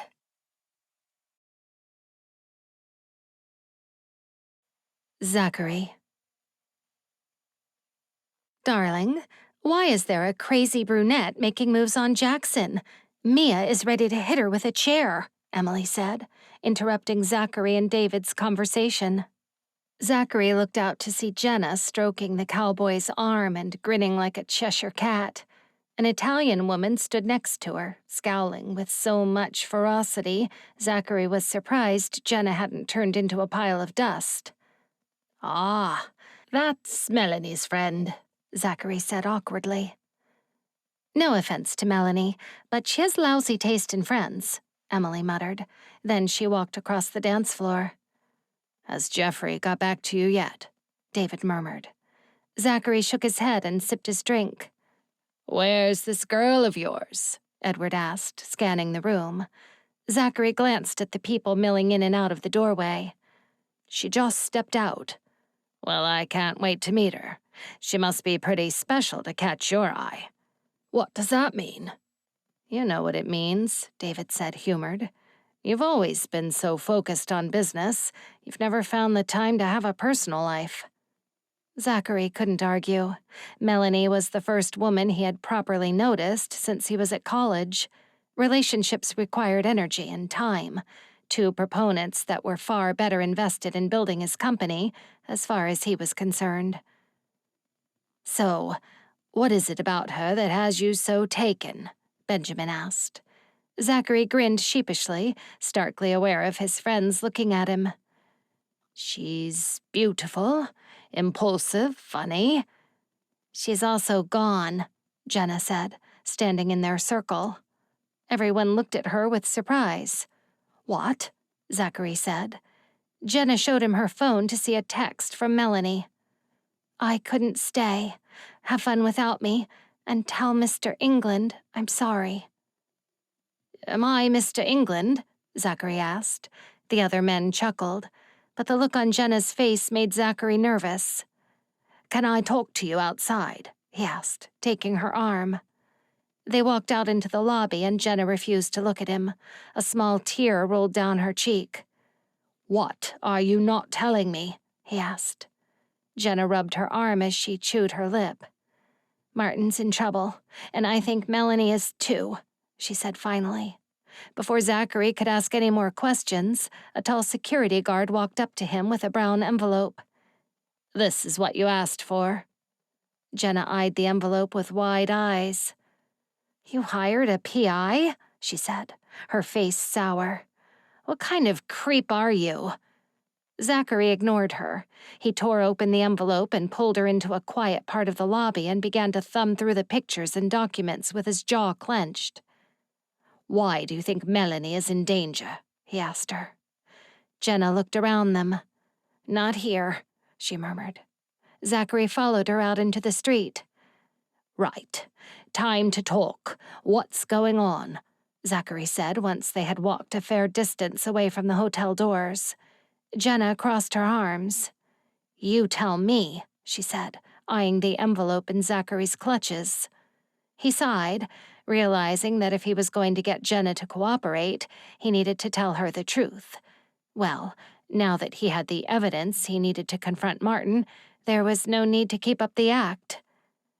"I'm the CEO of eSmart Investments," he said quickly. Jenna laughed. "Yeah, right." When Zachary said nothing, her smile faded, and she opened her mouth in the shape of an O. "Do you know where Melanie is?" he asked her. Jenna's face grew blotchy, and she turned away as if struggling with an inward battle. "Where is she, Jenna?" Zachary demanded. He wanted to grab her arms and shake her, but resisted. "You said Martin's in trouble. Does it have anything to do with these men?" He held up a picture of Martin sitting in a bar, speaking to 3 bald men. One of them had a tattoo on his neck. Jenna looked at the photo as if she had seen a picture of her own death. "Please help him.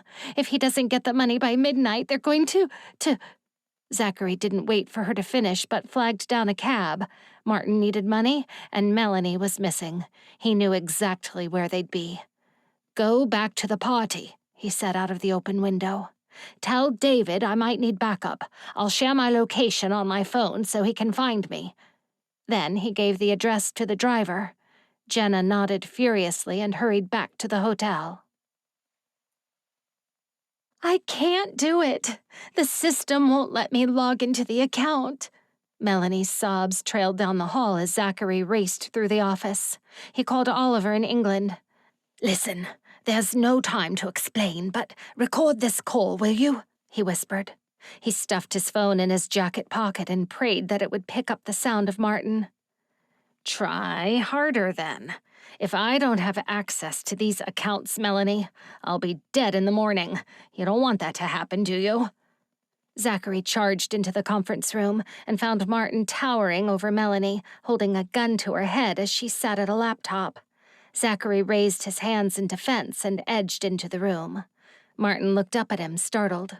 His face was pale and sweaty. "Easy," Zachary said, as if to calm a wild horse. "I'm here to help." Martin pointed the gun at him with a trembling hand. "What do you know?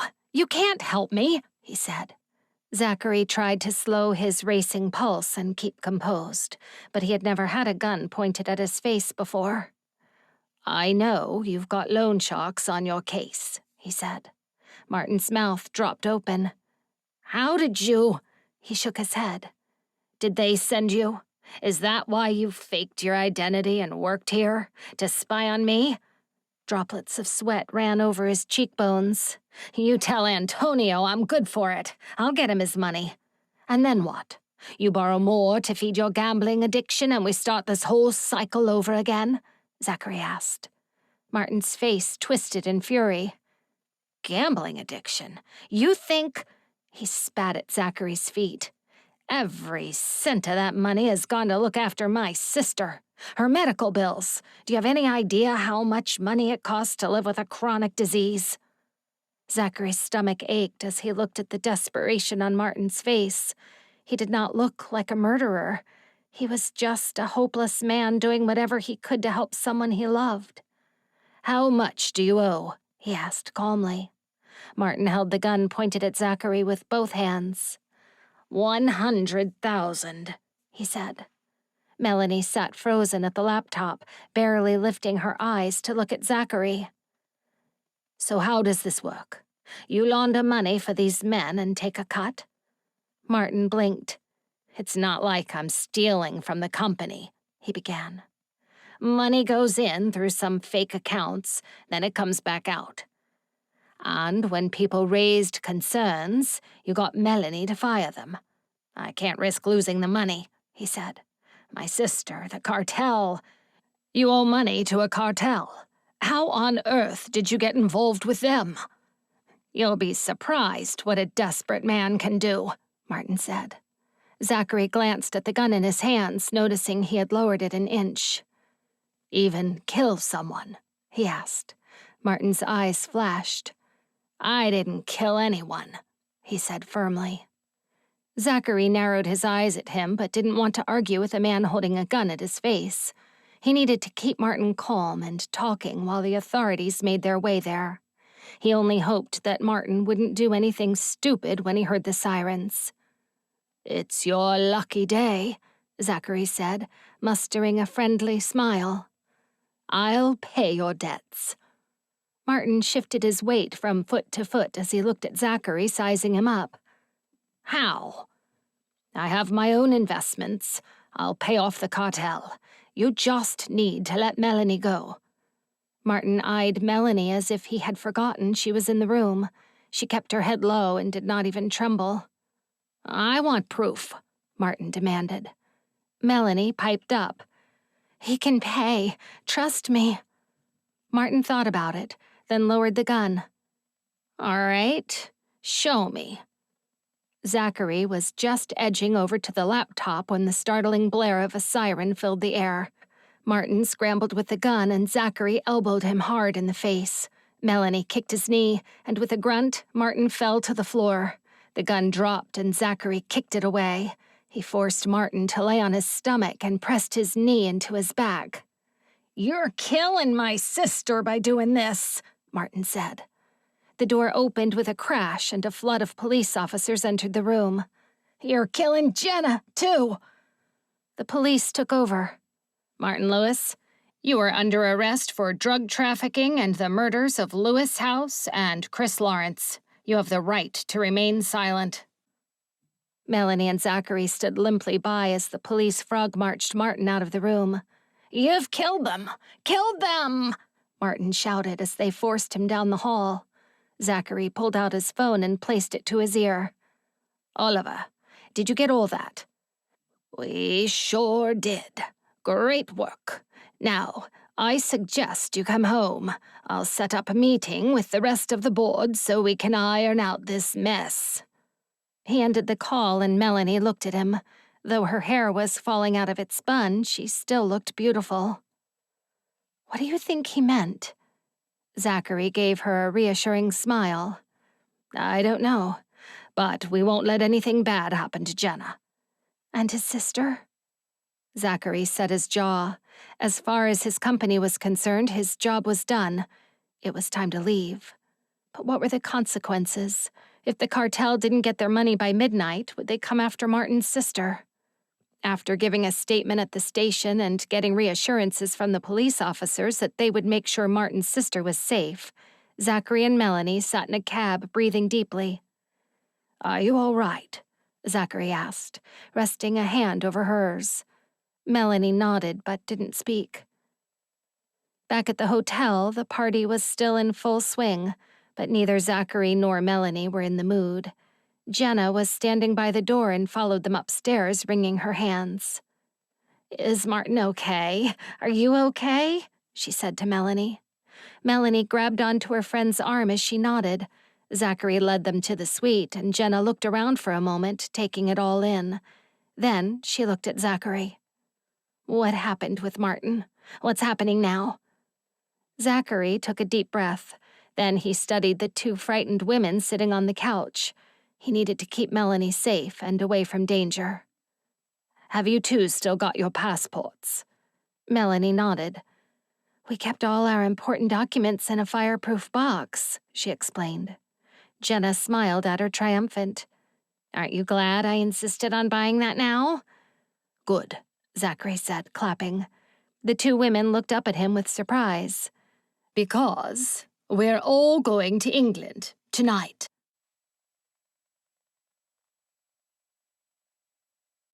Melanie.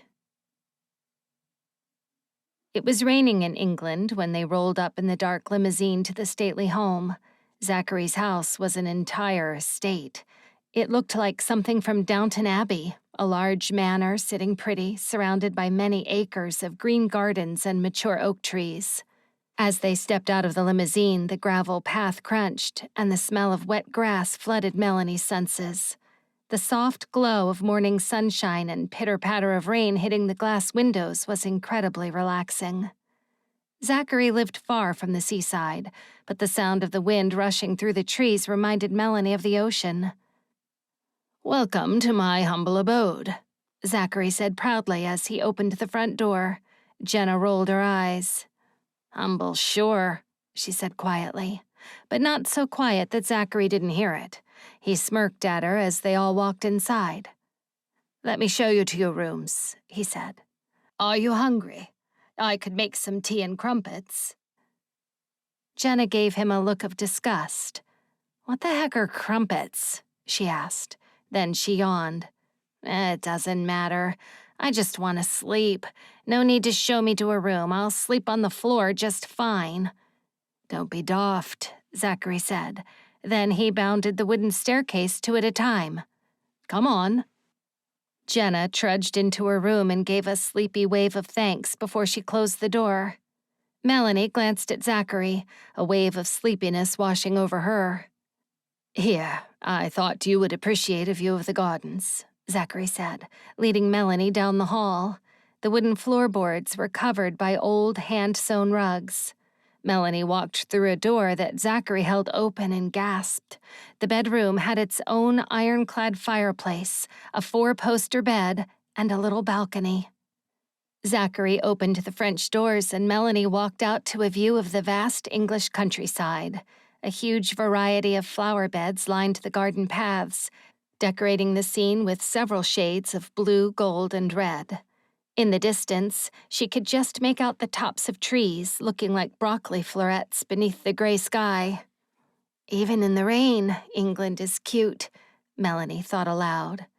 This is gloomy, Zachary said, his chin resting on her shoulder. He wrapped his arms around her waist and planted kisses along her jaw. Melanie wriggled back into his frame and pulled his arms more tightly around her. She closed her eyes and listened to the birds cooing. Do you hear that? She asked softly. Zachary lifted his head and held still. What? He whispered. The birds. Ah, wood pigeons, Zachary said. He brushed Melanie's hair away from her shoulder and settled near her neck again. I used to have a pet wood pigeon when I was a boy. They're highly intelligent birds, you know. Melanie swiveled to look at him. She reached up to drape her hands around his shoulders and twirled his silken strands of hair with her fingers. You're full of surprises, she remarked. Then a yawn took over her. She shuddered with the exhale and Zachary followed suit. Time to sleep, he said, pressing his lips to her forehead. I'll be across the hall if you need me. Melanie slept until dark. She rose, feeling awake and confused at the moonlight pouring in through the windows. Her stomach grumbled. She tiptoed to Jenna's room and teased the door open an inch. Jenna, are you awake? Her whisper was met with a muffled snore. Melanie walked back to her room and glanced at the closed door across from hers. She chewed her lip and tapped the back of her knuckles against the wood grain. No response. She tried the handle and the door swung open silently. Hey, Zachary? The hall light flooded the dark bedroom, illuminating an empty bed. Melanie smiled at the pile of twisted sheets. She noticed the bathroom door stood ajar, and as she started to creep into the room, she heard the shower. For a wicked moment, she imagined catching Zachary unawares, but reprimanded herself. Just as she was tiptoeing out of the room, she heard a muffled moan, followed by a hiccup. Is Zachary crying? Too curious to walk away, Melanie edged to the bathroom door and peered around it. Zachary stood, fully clothed, with his head resting on the tile wall and the shower soaking his clothes. His shoulders shook violently and Melanie's heart squeezed. He was a man with the weight of the world on his shoulders. The side profile of his tormented face broke Melanie's resolve. She didn't realize how much pressure he had been under. All the fears and emotions had risen to the surface now that the danger had passed. The pull to comfort him was too strong, and Melanie suddenly didn't care about being caught. She stepped into the shower stream in her nightshirt and placed her hands on Zachary's back. He jumped and turned, wiping his eyes. The warm water thudded Melanie's back and soaked her to the bone, but she didn't care. The two of them looked at each other, blinking water droplets out of their eyes. Melanie wasn't sure whether to ask a question or if Zachary wanted to talk at all. But as if he could read her thoughts, he clutched the back of her head, took fistfuls of her hair in his hand, and kissed her until she lost her breath. It was the most intense moment of her life. The water grew cold, and she soon trembled. Zachary switched off the faucet and wrapped his arms around her. I'm sorry for coming in. I just wanted to make sure you were okay, Melanie said as she shivered. Zachary took a big towel and wrapped it around her until she was a giant marshmallow, dripping on the slate tile floor. He smoothed her hair and looked lovingly into her eyes. I'm okay, as long as you are, he said warmly. Then he pressed his forehead against hers, and the two of them stood with their eyes closed and breathed. I'm okay, Melanie said finally as they broke apart. For once, I actually believe that everything is going to be okay. Because of you. Melanie didn't go back to her room. Instead, she and Zachary dried off and she fell asleep in his arms. Every part of her body ached and her brain gave up trying to make sense of anything. How had she ended up in England, laying in bed, cuddled up to the billionaire CEO of her work? And how did her longtime crush, Martin, end up in prison? She couldn't work it out, and there were so many questions about the future. Like, what did she and Zachary have going on, for instance? Would they try to have a long-distance relationship? Would she change career? Thankfully, there seemed to be no sense of urgency. The next morning, Zachary got ready to go into his work. He had big meetings to attend. In the meantime, he welcomed her and Jenna to enjoy the house and take the limousine to the little village for some sightseeing. Jenna was unimpressed by England. She hated the narrow, bumpy roads. The shops were small and musty-smelling, and she couldn't find a bottle of Mountain Dew anywhere. But Melanie liked it. The shopkeepers were friendly to them as they entered, and everyone called them Love. She loaded up her arms with as much chocolate as she could carry. They returned to the house, and Jenna announced she was going to take a shower while Melanie went back to her room. As early evening approached, her body longed for sleep. Jet lag was an entirely new experience for her. The farthest she had ever been from Los Angeles was New York. She walked along the halls of Zachary's stately home, wondering what time he would arrive back, and she soon began to picture herself playing homemaker. Perhaps a couple of children would run along the halls, chasing little black cats, and Melanie would busy herself in the kitchen, baking muffins and batch-cooking hot meals for the homeless shelter. Melanie was not a career-minded woman. She wanted a big family to fill the table on Christmas Day. She didn't need materialistic possessions. A little cottage with a burning log fire to keep them warm in the winter months would suffice. A bang jolted her out of her wild imagination, and Melanie stopped outside a door on the other side of the manor. The sound of wood scraping and shuffling papers made her wonder if Zachary had come back without her realizing it. "Zachary?" she said softly, pushing the door open. She stepped into a small office with a large bookcase stretching across an entire wall. A chunky mahogany desk sat in the center, and a portrait hung over an iron fireplace. A flash of movement caught Melanie's eye, and she picked up a brass candlestick from a small table, her heart thumping. When Jenna's head popped up from behind the desk, Melanie gasped in what was almost a scream and jumped back. "Jenna, what are you doing in here? I nearly attacked you." Jenna stood and eyed the weapon in Melanie's hand with amusement. "What is this? Ms. Hart murdered her in the study with the candlestick?" Melanie set the stick down with a light laugh and a shake of the head. "I don't know what I was thinking," she said. Then she watched Jenna shut one of the desk drawers. "What are you doing in here?" she asked pointedly.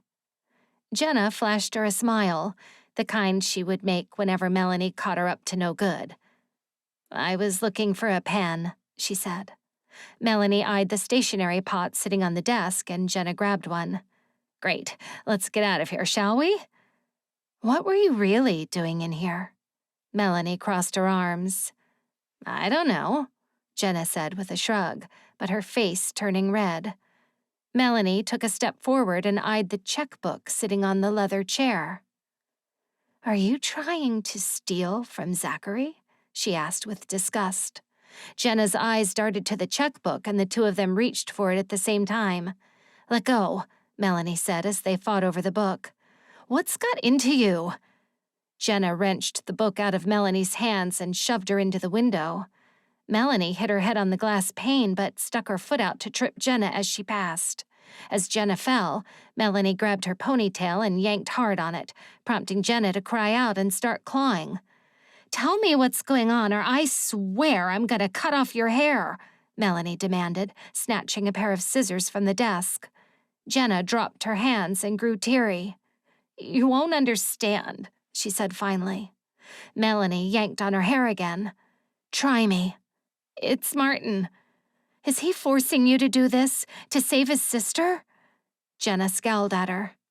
"He doesn't even have a sister, idiot. No, Martin and I—" She broke off and winced as Melanie tugged on her hair again. "Will you quit doing that? I'll tell you the truth," she said. Melanie frowned at her and let go.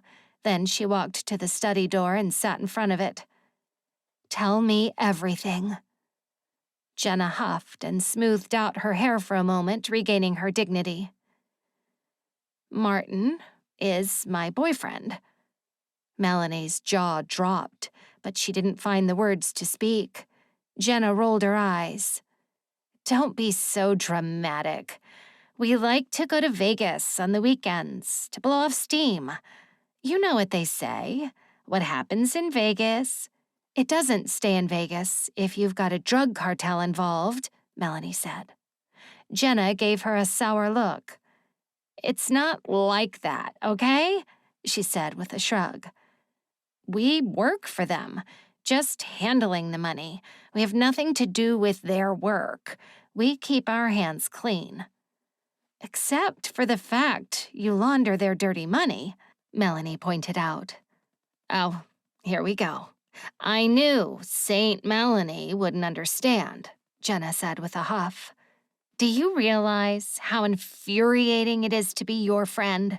You're always doing everything perfectly. Volunteering at the soup kitchen, working extra hours, not expecting to get paid for it. You've always been Miss Goody Two-Shoes Hart." "You make it out like it's a bad thing," Melanie noted. Jenna laughed. "It is impossible to live up to your standards. No one's ever good enough for you. But Martin, he and I are on the same page, you know? He gets me. And so long as we keep the money flowing, the cartel leaves us alone." "So you've been working with Martin all this time? Wait, the janitor said Lewis was arguing with someone the night the shredder was used. That was you? You picked a fight with him and stole his keycard?" Jenna looked at Melanie blankly with no trace of regret on her face. I did that guy a favor getting him fired. He was asking too many questions. If he had just kept his mouth shut, he'd... Did you kill him? Melanie asked, covering her mouth with horror. Jenna stood up and pinched the bridge of her nose with an exasperated sigh. You really think I'd be capable of killing somebody? What kind of monster do you think I am? 2 people are dead, Jenna. Melanie glared at her friend as if she was an imposter. How could she have kept a relationship with Martin secret? Don't you think I know that? Don't you see why I have to get that money to the cartel? They'll come after Martin, Melanie. They'll come after me. Melanie reeled at her words. The cartel started the fire, she whispered. Jenna gave a low, sarcastic clap. Well done, genius. Finally connecting the dots, are we? And they killed Chris, too? Jenna collapsed onto the leather chair and tapped her fingernails on the desk, as if waiting for Melanie to unravel the whole mystery. So, they discovered other people knew about the money laundering, and they killed them, so you and Martin could continue your work. Melanie walked over to the window, deep in thought. But then, Zachary started to ask questions. Martin thought he was just a normal guy who could get fired. But after he got fired, he froze the accounts, and you couldn't get hold of the money. Melanie turned to look at Jenna's unimpressed face. Martin thought he could scare me into making a final transfer, then pin the blame on me. Everything else is in my name. Why not, right? I mean, that's what you were both doing, using me to do your dirty work. Jenna leaned forward. Believe it or not, I was protecting you, she said. And when Melanie scoffed, she rose to her feet. I'm serious. I'd never want to hurt you. You're my best friend. You're a fraud, Melanie whispered acidly. What kind of friend uses people like that? What kind of friend lies and steals and treats them like dirt? Jenna's expression turned stony. I told you you wouldn't understand. This cartel, they don't just kill people. They come after the people you love, your family. They destroy everything if you rip them off. So what's the grand plan? Steal Zachary's checkbook, forge his signature, and pull out a few $100,000 to... What? Run away to Peru? Jenna snorted and fanned herself with the book. Oh, naive Melanie. You and Zachary deserve each other. What do you mean by that? When you were asleep, Zachary and I were talking about Martin's poor sister. He told me to come in here and find his checkbook. He said he'd signed a blank check I could take so long as I left you and told you nothing about any of this. Melanie shook her head, confused. That doesn't make any sense, she said. But before she could ask any more questions, Jenna struck her over the head with something hard, and Melanie fell with a thud on the floor. She raised her hand to her head and watched rogue droplets stain the white carpet. Sorry, bestie, but I can't let you stop me this time, Jenna muttered into her ear. She raised her arm and Melanie braced for impact, but it never came. Instead, Jenna cried out and fell hard, face down on the floor. Panting, Melanie looked up just as Zachary dashed to her side. His worried face filled the frame of her vision before he bundled her in his arms. Come on, let's get you out of here, he said, lifting her up. What about Jenna? Melanie said. Zachary took her out into the hall and locked the study with a key. We'll wait for the authorities to come and take care of her. Melanie wriggled and Zachary carefully let her down. Did you write her a blank check? She asked, shaken. Zachary chewed his lip. It's not what you think, he said carefully. He took her hand, but Melanie stepped away. You bribed her to keep quiet? Why didn't you want me to know the truth? Zachary hung his head. I was worried what the truth would do to you. Oh, I see. Poor, fragile Melanie. Heaven help her if she found out her best friend was a snake. I was just trying to protect you, Zachary mumbled. That's what everyone likes to say, she said, throwing her hands in the air. Were you going to tell me the truth about her? She asked, looking at him directly. The conflict in Zachary's eyes said it all. With a pang of sadness, Melanie turned away. Melanie, where are you going? Please don't hate me, Zachary said, following her down the hall. Melanie frowned and turned to look at him through tears. She ignored the flare of pain in her temple that came with the sudden movement. I don't hate you, Zachary. I'm just so disappointed in you. Then she turned and walked away, leaving Zachary alone.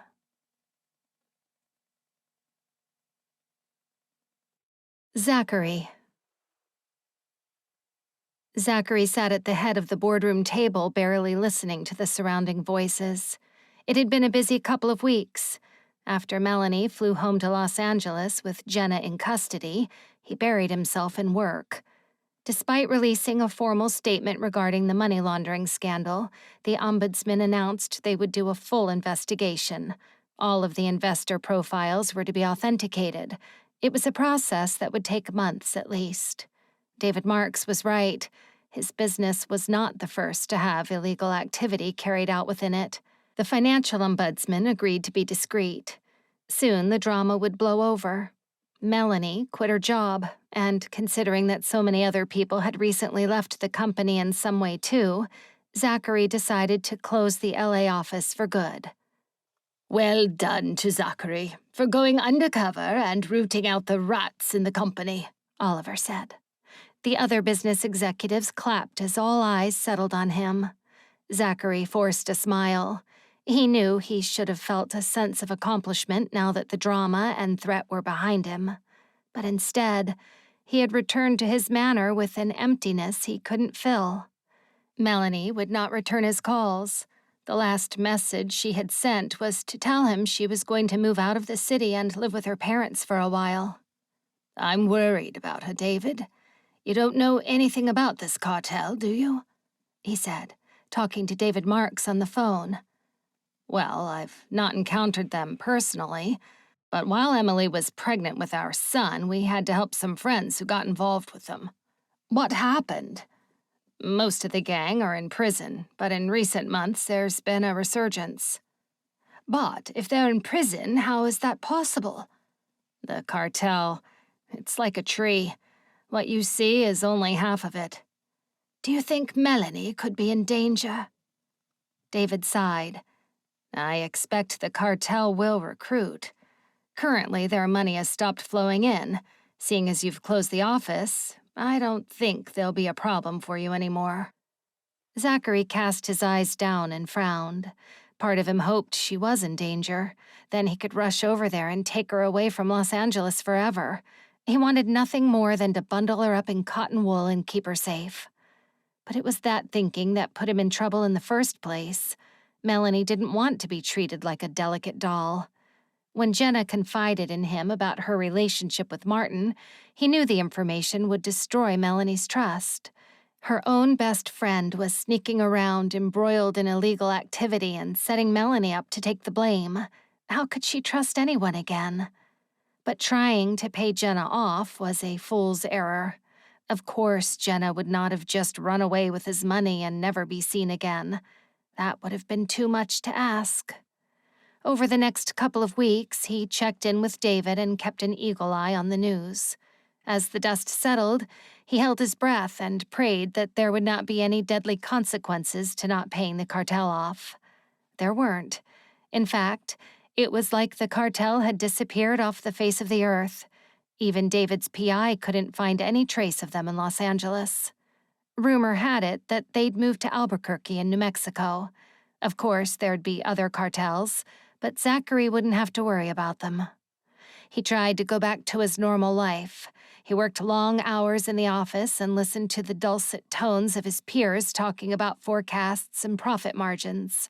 On the weekends, he went clay pigeon shooting with his country boyfriends. But his life had become dull and lifeless. Without Melanie, his manor had grown in size, and it felt like he had never really noticed how empty and cold it was. He ached to see her smile, just one more time. He tried to convince himself that he needed to apologize so that she could move on, but in truth, he needed it, just so he could see her one last time, for closure. If he could just convince her that his feelings were real, that he would never lie to her again, then, if she wanted nothing to do with him, he'd at least know he did everything he could. He'd finally have closure. He picked up his phone and a small smile began to spread across his face as a plan formed.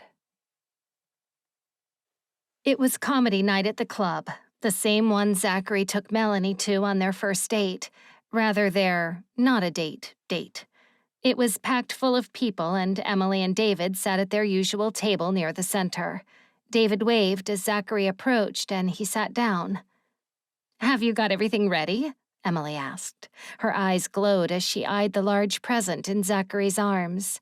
He nodded, a rush of heat flooding his cheeks as he stuffed the gift under the table. He cleared his throat and ordered a drink, trying to settle his nerves. "Can you believe Melanie is going to do stand-up?" Emily clasped her hands together with a squeal. David slipped his arm around her shoulders and settled back in his chair. "She's very brave." The lights dimmed and the chatter died down as an announcer walked on stage. "She'll be amazing," Zachary said to himself.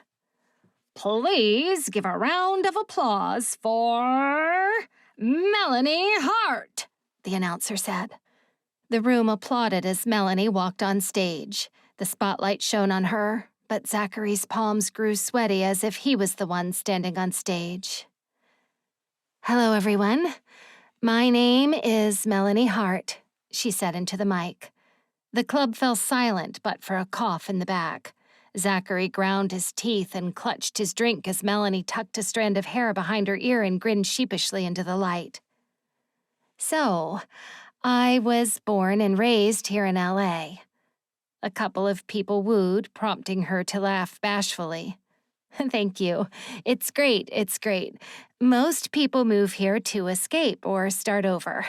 I was born here and can't wait to leave." Silence. Zachary glanced around at the unimpressed faces in the crowd and swallowed. "So, a month ago, I got on a plane and flew to England, because why not, right?" Melanie paced the stage, laughing to herself as if recalling a funny memory. "And do you want to know something funny?" "That's kind of the point of comedy night," yelled a guy from the back. Zachary wanted to seek him out and punch him. Melanie grinned and gave a nod. "Right. Well, I went to England with all these expectations. I thought I'd see all these people with crooked teeth walking around in the rain with a corgi on each arm, you know?" Melanie hunched over and pretended to walk dogs around the stage while pulling a funny face. A light wave of awkward laughter followed. "But actually, I didn't see a corgi the whole time I was there. Not one." More laughter. "I mean, I was only there for 30 hours before I ran back on that plane and got the heck out of there." Melanie paused to let people chuckle. "Because I was done. I mean, the humidity was insane. You see, my hair frizzed up so much, a woman at the airport actually asked me if I was an Albert Einstein impersonator." She stuck her hair up with her hands and paused to give the crowd a look of horror. She beamed as the crowd chuckled. It was such a relief to be back. I tell you, I'm never leaving again. Zachary could barely breathe as he listened. Melanie kept going despite a couple of boos. "But do you know it's not all that bad? They do have one thing we don't," she continued. Emily leaned into Zachary. "I can't decide if she's killing it or just killing the crowd," she said. but Zachary shushed her, hanging on to every word. Melanie stepped forward, her eyes wide, and lowered her voice. Manners. She let the word hang in the air for a moment. I'm serious. Did you know that they have these white crossings? It's pretty cute, actually. They name them after zebras. The whole purpose of them is to let people cross the road. I mean, it's their right to do that. Cars have to stop at one and let people cross the road. She motioned to the floor, drawing out an imaginary zebra crossing. In L.A., this is how we cross the road. She made an obnoxious sound and marched across the stage with her shoulders squared. The crowd chuckled. In England, the cars stop, and I'm telling you the truth. The people walk across that road like it's a tightrope.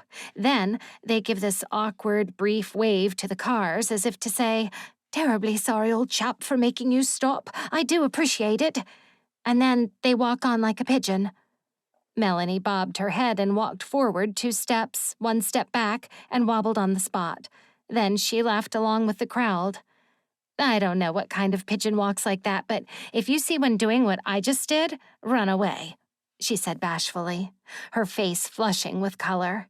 Zachary grinned as the audience laughed fully. But, speaking of pigeons, even the birds are polite in England. She took a second to walk back to the center of the stage, looking completely relaxed now. Zachary had never seen her so alive and free. There are these special pigeons, wood pigeons, whereas our birds go caw, real obnoxious, like they're shouting at you to move your car so they can cross the road. A couple of people howled with laughter as she impersonated a bird shouting and stomped across the stage with a grumpy expression on her face. Wood pigeons? They sound like this. She returned to the middle of the stage and opened her eyes wide. How do you do? She said with a soft coo. Then another wood pigeon actually responds like this. Good. You? And it just goes on and on like that. By the time Melanie finished her routine, the whole club was clapping and cheering. Zachary jumped to his feet and clapped loudest of all. He whistled, and Melanie looked at him as she descended the stage steps. When their eyes met, his heart raced. What are you doing here? She asked as she joined them. Before Zachary could speak, Emily pulled Melanie in for a hug. You weren't terrible. I mean, it was pretty good. People laughed. I'm so proud of you, Emily said, gushing over Melanie as she squeezed. David congratulated her on the routine. Do you think you'll do stand-up again? He asked in a measured tone. Melanie shook her head furiously with a laugh. I think it's pretty safe to say my long career in comedy is over, she said to him with a grin. Oh, I thought you were a natural, Zachary said, grinning, but his smile faded when she frowned at him. I have something for you, he said.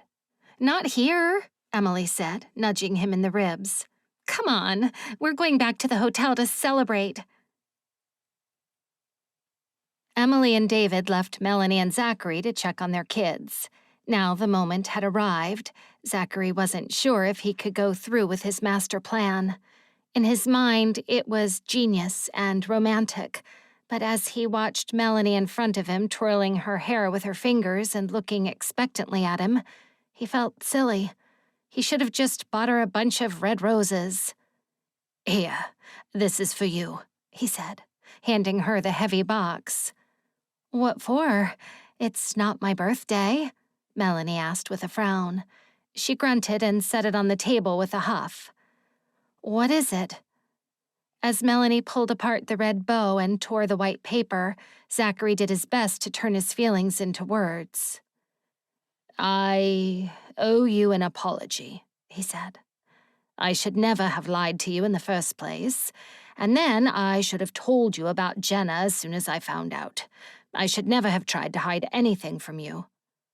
Melanie looked up from the odd machine on the table and raised her brows at him. You got me It's a lie detector, Zachary explained. He pulled out the wire and plugged it into the wall socket. Melanie laughed. How did you know this would be on my bucket list? She said, as he set up the wires. Zachary gave her a sheepish grin as he pulled out his laptop and connected it to the machine. Here, sit down, he said, motioning to the seat. Melanie shot him a suspicious look. Look on the screen here. I'm going to connect these wires to myself. Then you can ask me questions and I'll answer them. If I'm lying, the graph will spike. But if I'm telling the truth, it'll stay steady. Are you serious about this? Melanie asked. Zachary took a deep breath and placed his hands on his knees. Absolutely, he said. I knew that after everything you'd have trust issues. This is the only way I can think of to prove that I'm telling the truth. Melanie eyed the screen, then looked at him. Well, there's no spike, so I guess that was true. Zachary nodded. Ask me anything. Melanie sighed and crossed her arms. Why are you back? Is this your grand apology? She asked. Zachary's stomach tangled as she grinned at him. Well, I suppose I'm not romantic, he said. Melanie's brows pinched. Liar. Zachary sat up, surprised by her response. Then he grinned. All right, I can be romantic, but in my head, this was going to be a lot more romantic than it is. Melanie looked at the screen and the corner of her mouth lifted. Okay, she sucked in the air between her teeth and clapped. I could have fun with this. Zachary inclined his head, happy she was no longer scowling at him. You can ask me anything you want. I do not want to hide anything from you. Melanie hummed as if trying to decide which question to ask first. Do you mean it? That you won't lie to me again? Yes. And you won't try to protect me? Melanie gave him a crooked smile. Zachary shook his head. I can't promise that. Melanie's eyes moved from the screen to meet Zachary's resolute stare. Why? It's not that I don't think you can take care of yourself. You're amazing, headstrong, smart, daring. Melanie blushed and waved for him to stop. Okay, get to your point. But I want to be there for you, always. I can't promise I won't protect you, because there are more ways to protect the one you love than by lying to them. Melanie sat back, startled, and glanced at the screen. Do you love me? She asked. Zachary smiled. With every fiber of my being, he said. Melanie inhaled deeply. Well, she said in a breathy voice. Then she disconnected the machine. There's nothing funny about that. She removed the sensors and wires from Zachary and settled in his lap, resting her arms on his shoulders. Zachary inhaled her sweet floral perfume and ran his fingers through her silky soft hair. I guess, if we're being honest with each other, she whispered, leaning into his ear. Her lips brushed his cheek and her breath tickled him, but Zachary held still. I missed you, and I replayed our last conversation in my head, too many times to count. She pulled back to look in his eyes.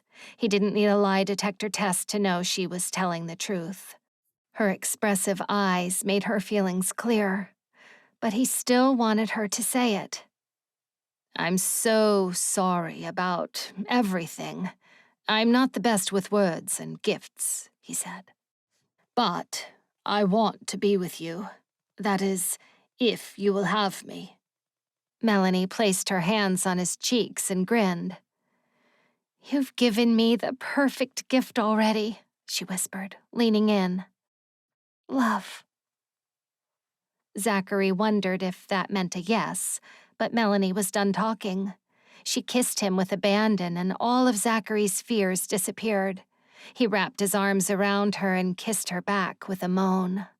Who knew, Zachary thought, that a kiss could be so healing? When they finally broke apart, panting, Melanie pressed her lips against his cheek. He squeezed her waist, hoping this wasn't some glorious dream he was about to wake up from. "I love you, Zachary Brown," she whispered. It was the first time Melanie had said his full name, his real name. It sent a rush of excitement through his whole body. "I love you more," he said. But he was no longer connected to the lie detector, so they'd never know if that was true.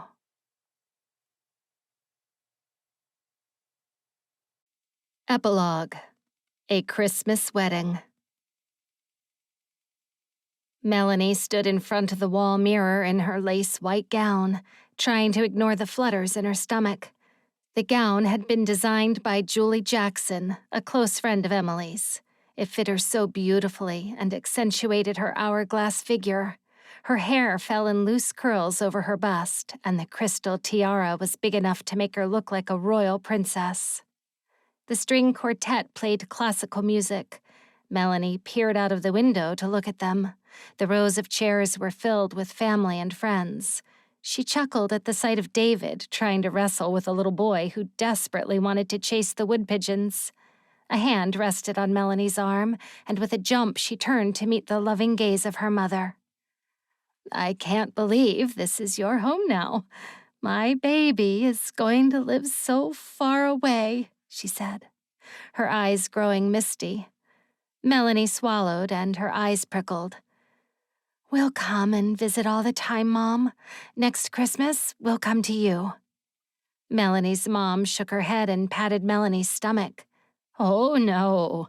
Next Christmas, I want to come here and meet my grandbaby," she said with a cheeky grin. "Mom, I'm not pregnant." Melanie's cheeks burned as her mom laughed. "Not yet," she said. Then her gaze flew to the window. "But I don't think it'll be long." Melanie wanted the ground to swallow her up. Emily burst into the room, coming to her rescue. "Oh, Melanie, just look at you," she said with a delighted gasp. She wore a navy blue dress and had a baby girl on her hip. Big blue eyes stared at Melanie as she cooed at the baby. "Don't get too close. You never know with kids." She lunged back just as Melanie was about to take the baby's hand. Then she met Emily's stare. "Is it time?" Emily's face broke into a big smile as she picked up a huge bouquet of white lilies and handed them to her. "Yes, he's waiting for you." Melanie took her father's arm and held on as if her life depended on it as they walked down the aisle. She tried to ignore the gasps all around her and only looked at her groom, Zachary Brown. He looked so good in a crisp suit. He held his hands, squaring his shoulders, and the corners of his eyes creased as he beamed at her. She couldn't help but match his grin when she reached him. Her father kissed her cheek and handed Melanie to Zachary. Feeling his hand in hers sent a zing through her whole body. As they turned to the pastor and everyone took their seat, Melanie glanced at Zachary's face, memorizing every tiny detail, from the mole on the side of his neck to his dimpled cheek. Suddenly, her mother's words flashed before her mind as she became lost in wild fantasies of what she wanted to do with her new groom. Heat rose to the surface of her cheeks as a cough brought her back to the present. She blinked at the pastor, realizing it was her moment to speak. "I do," she said, a little too fast. Zachary squeezed her hands and his eyes twinkled at her. Melanie was careful to keep her mind blank until Zachary swooped her in his arms and they kissed for the first time as husband and wife. They broke apart, and Melanie couldn't stop beaming. She glanced up at the mistletoe hanging between them. "Nice touch," she whispered to him. They turned to walk down the aisle as the guests clapped. Zachary leaned into her ear. "That's not the only one. I've put up mistletoe in every room in the house." Melanie chuckled. Despite the cool winter air and frosty gardens, the reception was warmer than Melanie had ever known.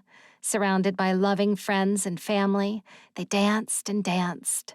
Melanie and Zachary's father exchanged jokes, and Emily and David looked on like proud parents with their children in tow.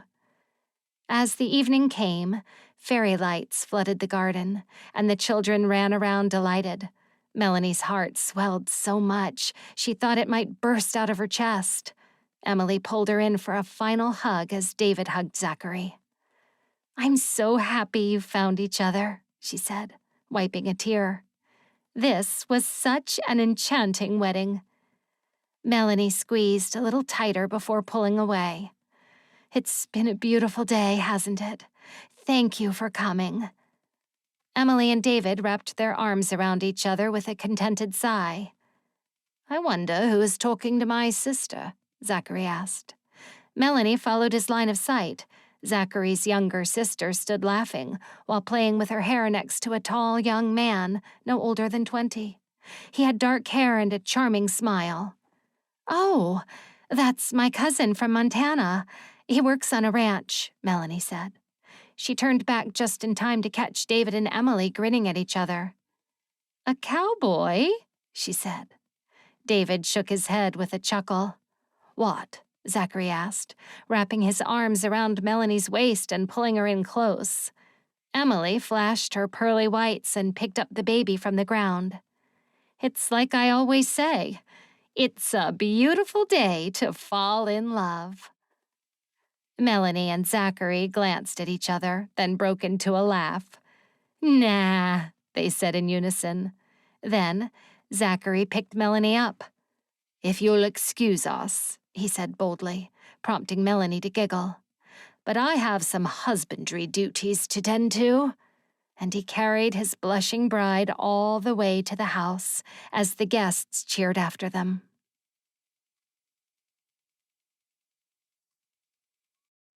This has been Discovered by a Billionaire by Laura Burton. Billionaires in the City, Book 6, narrated by Connie Shabshab.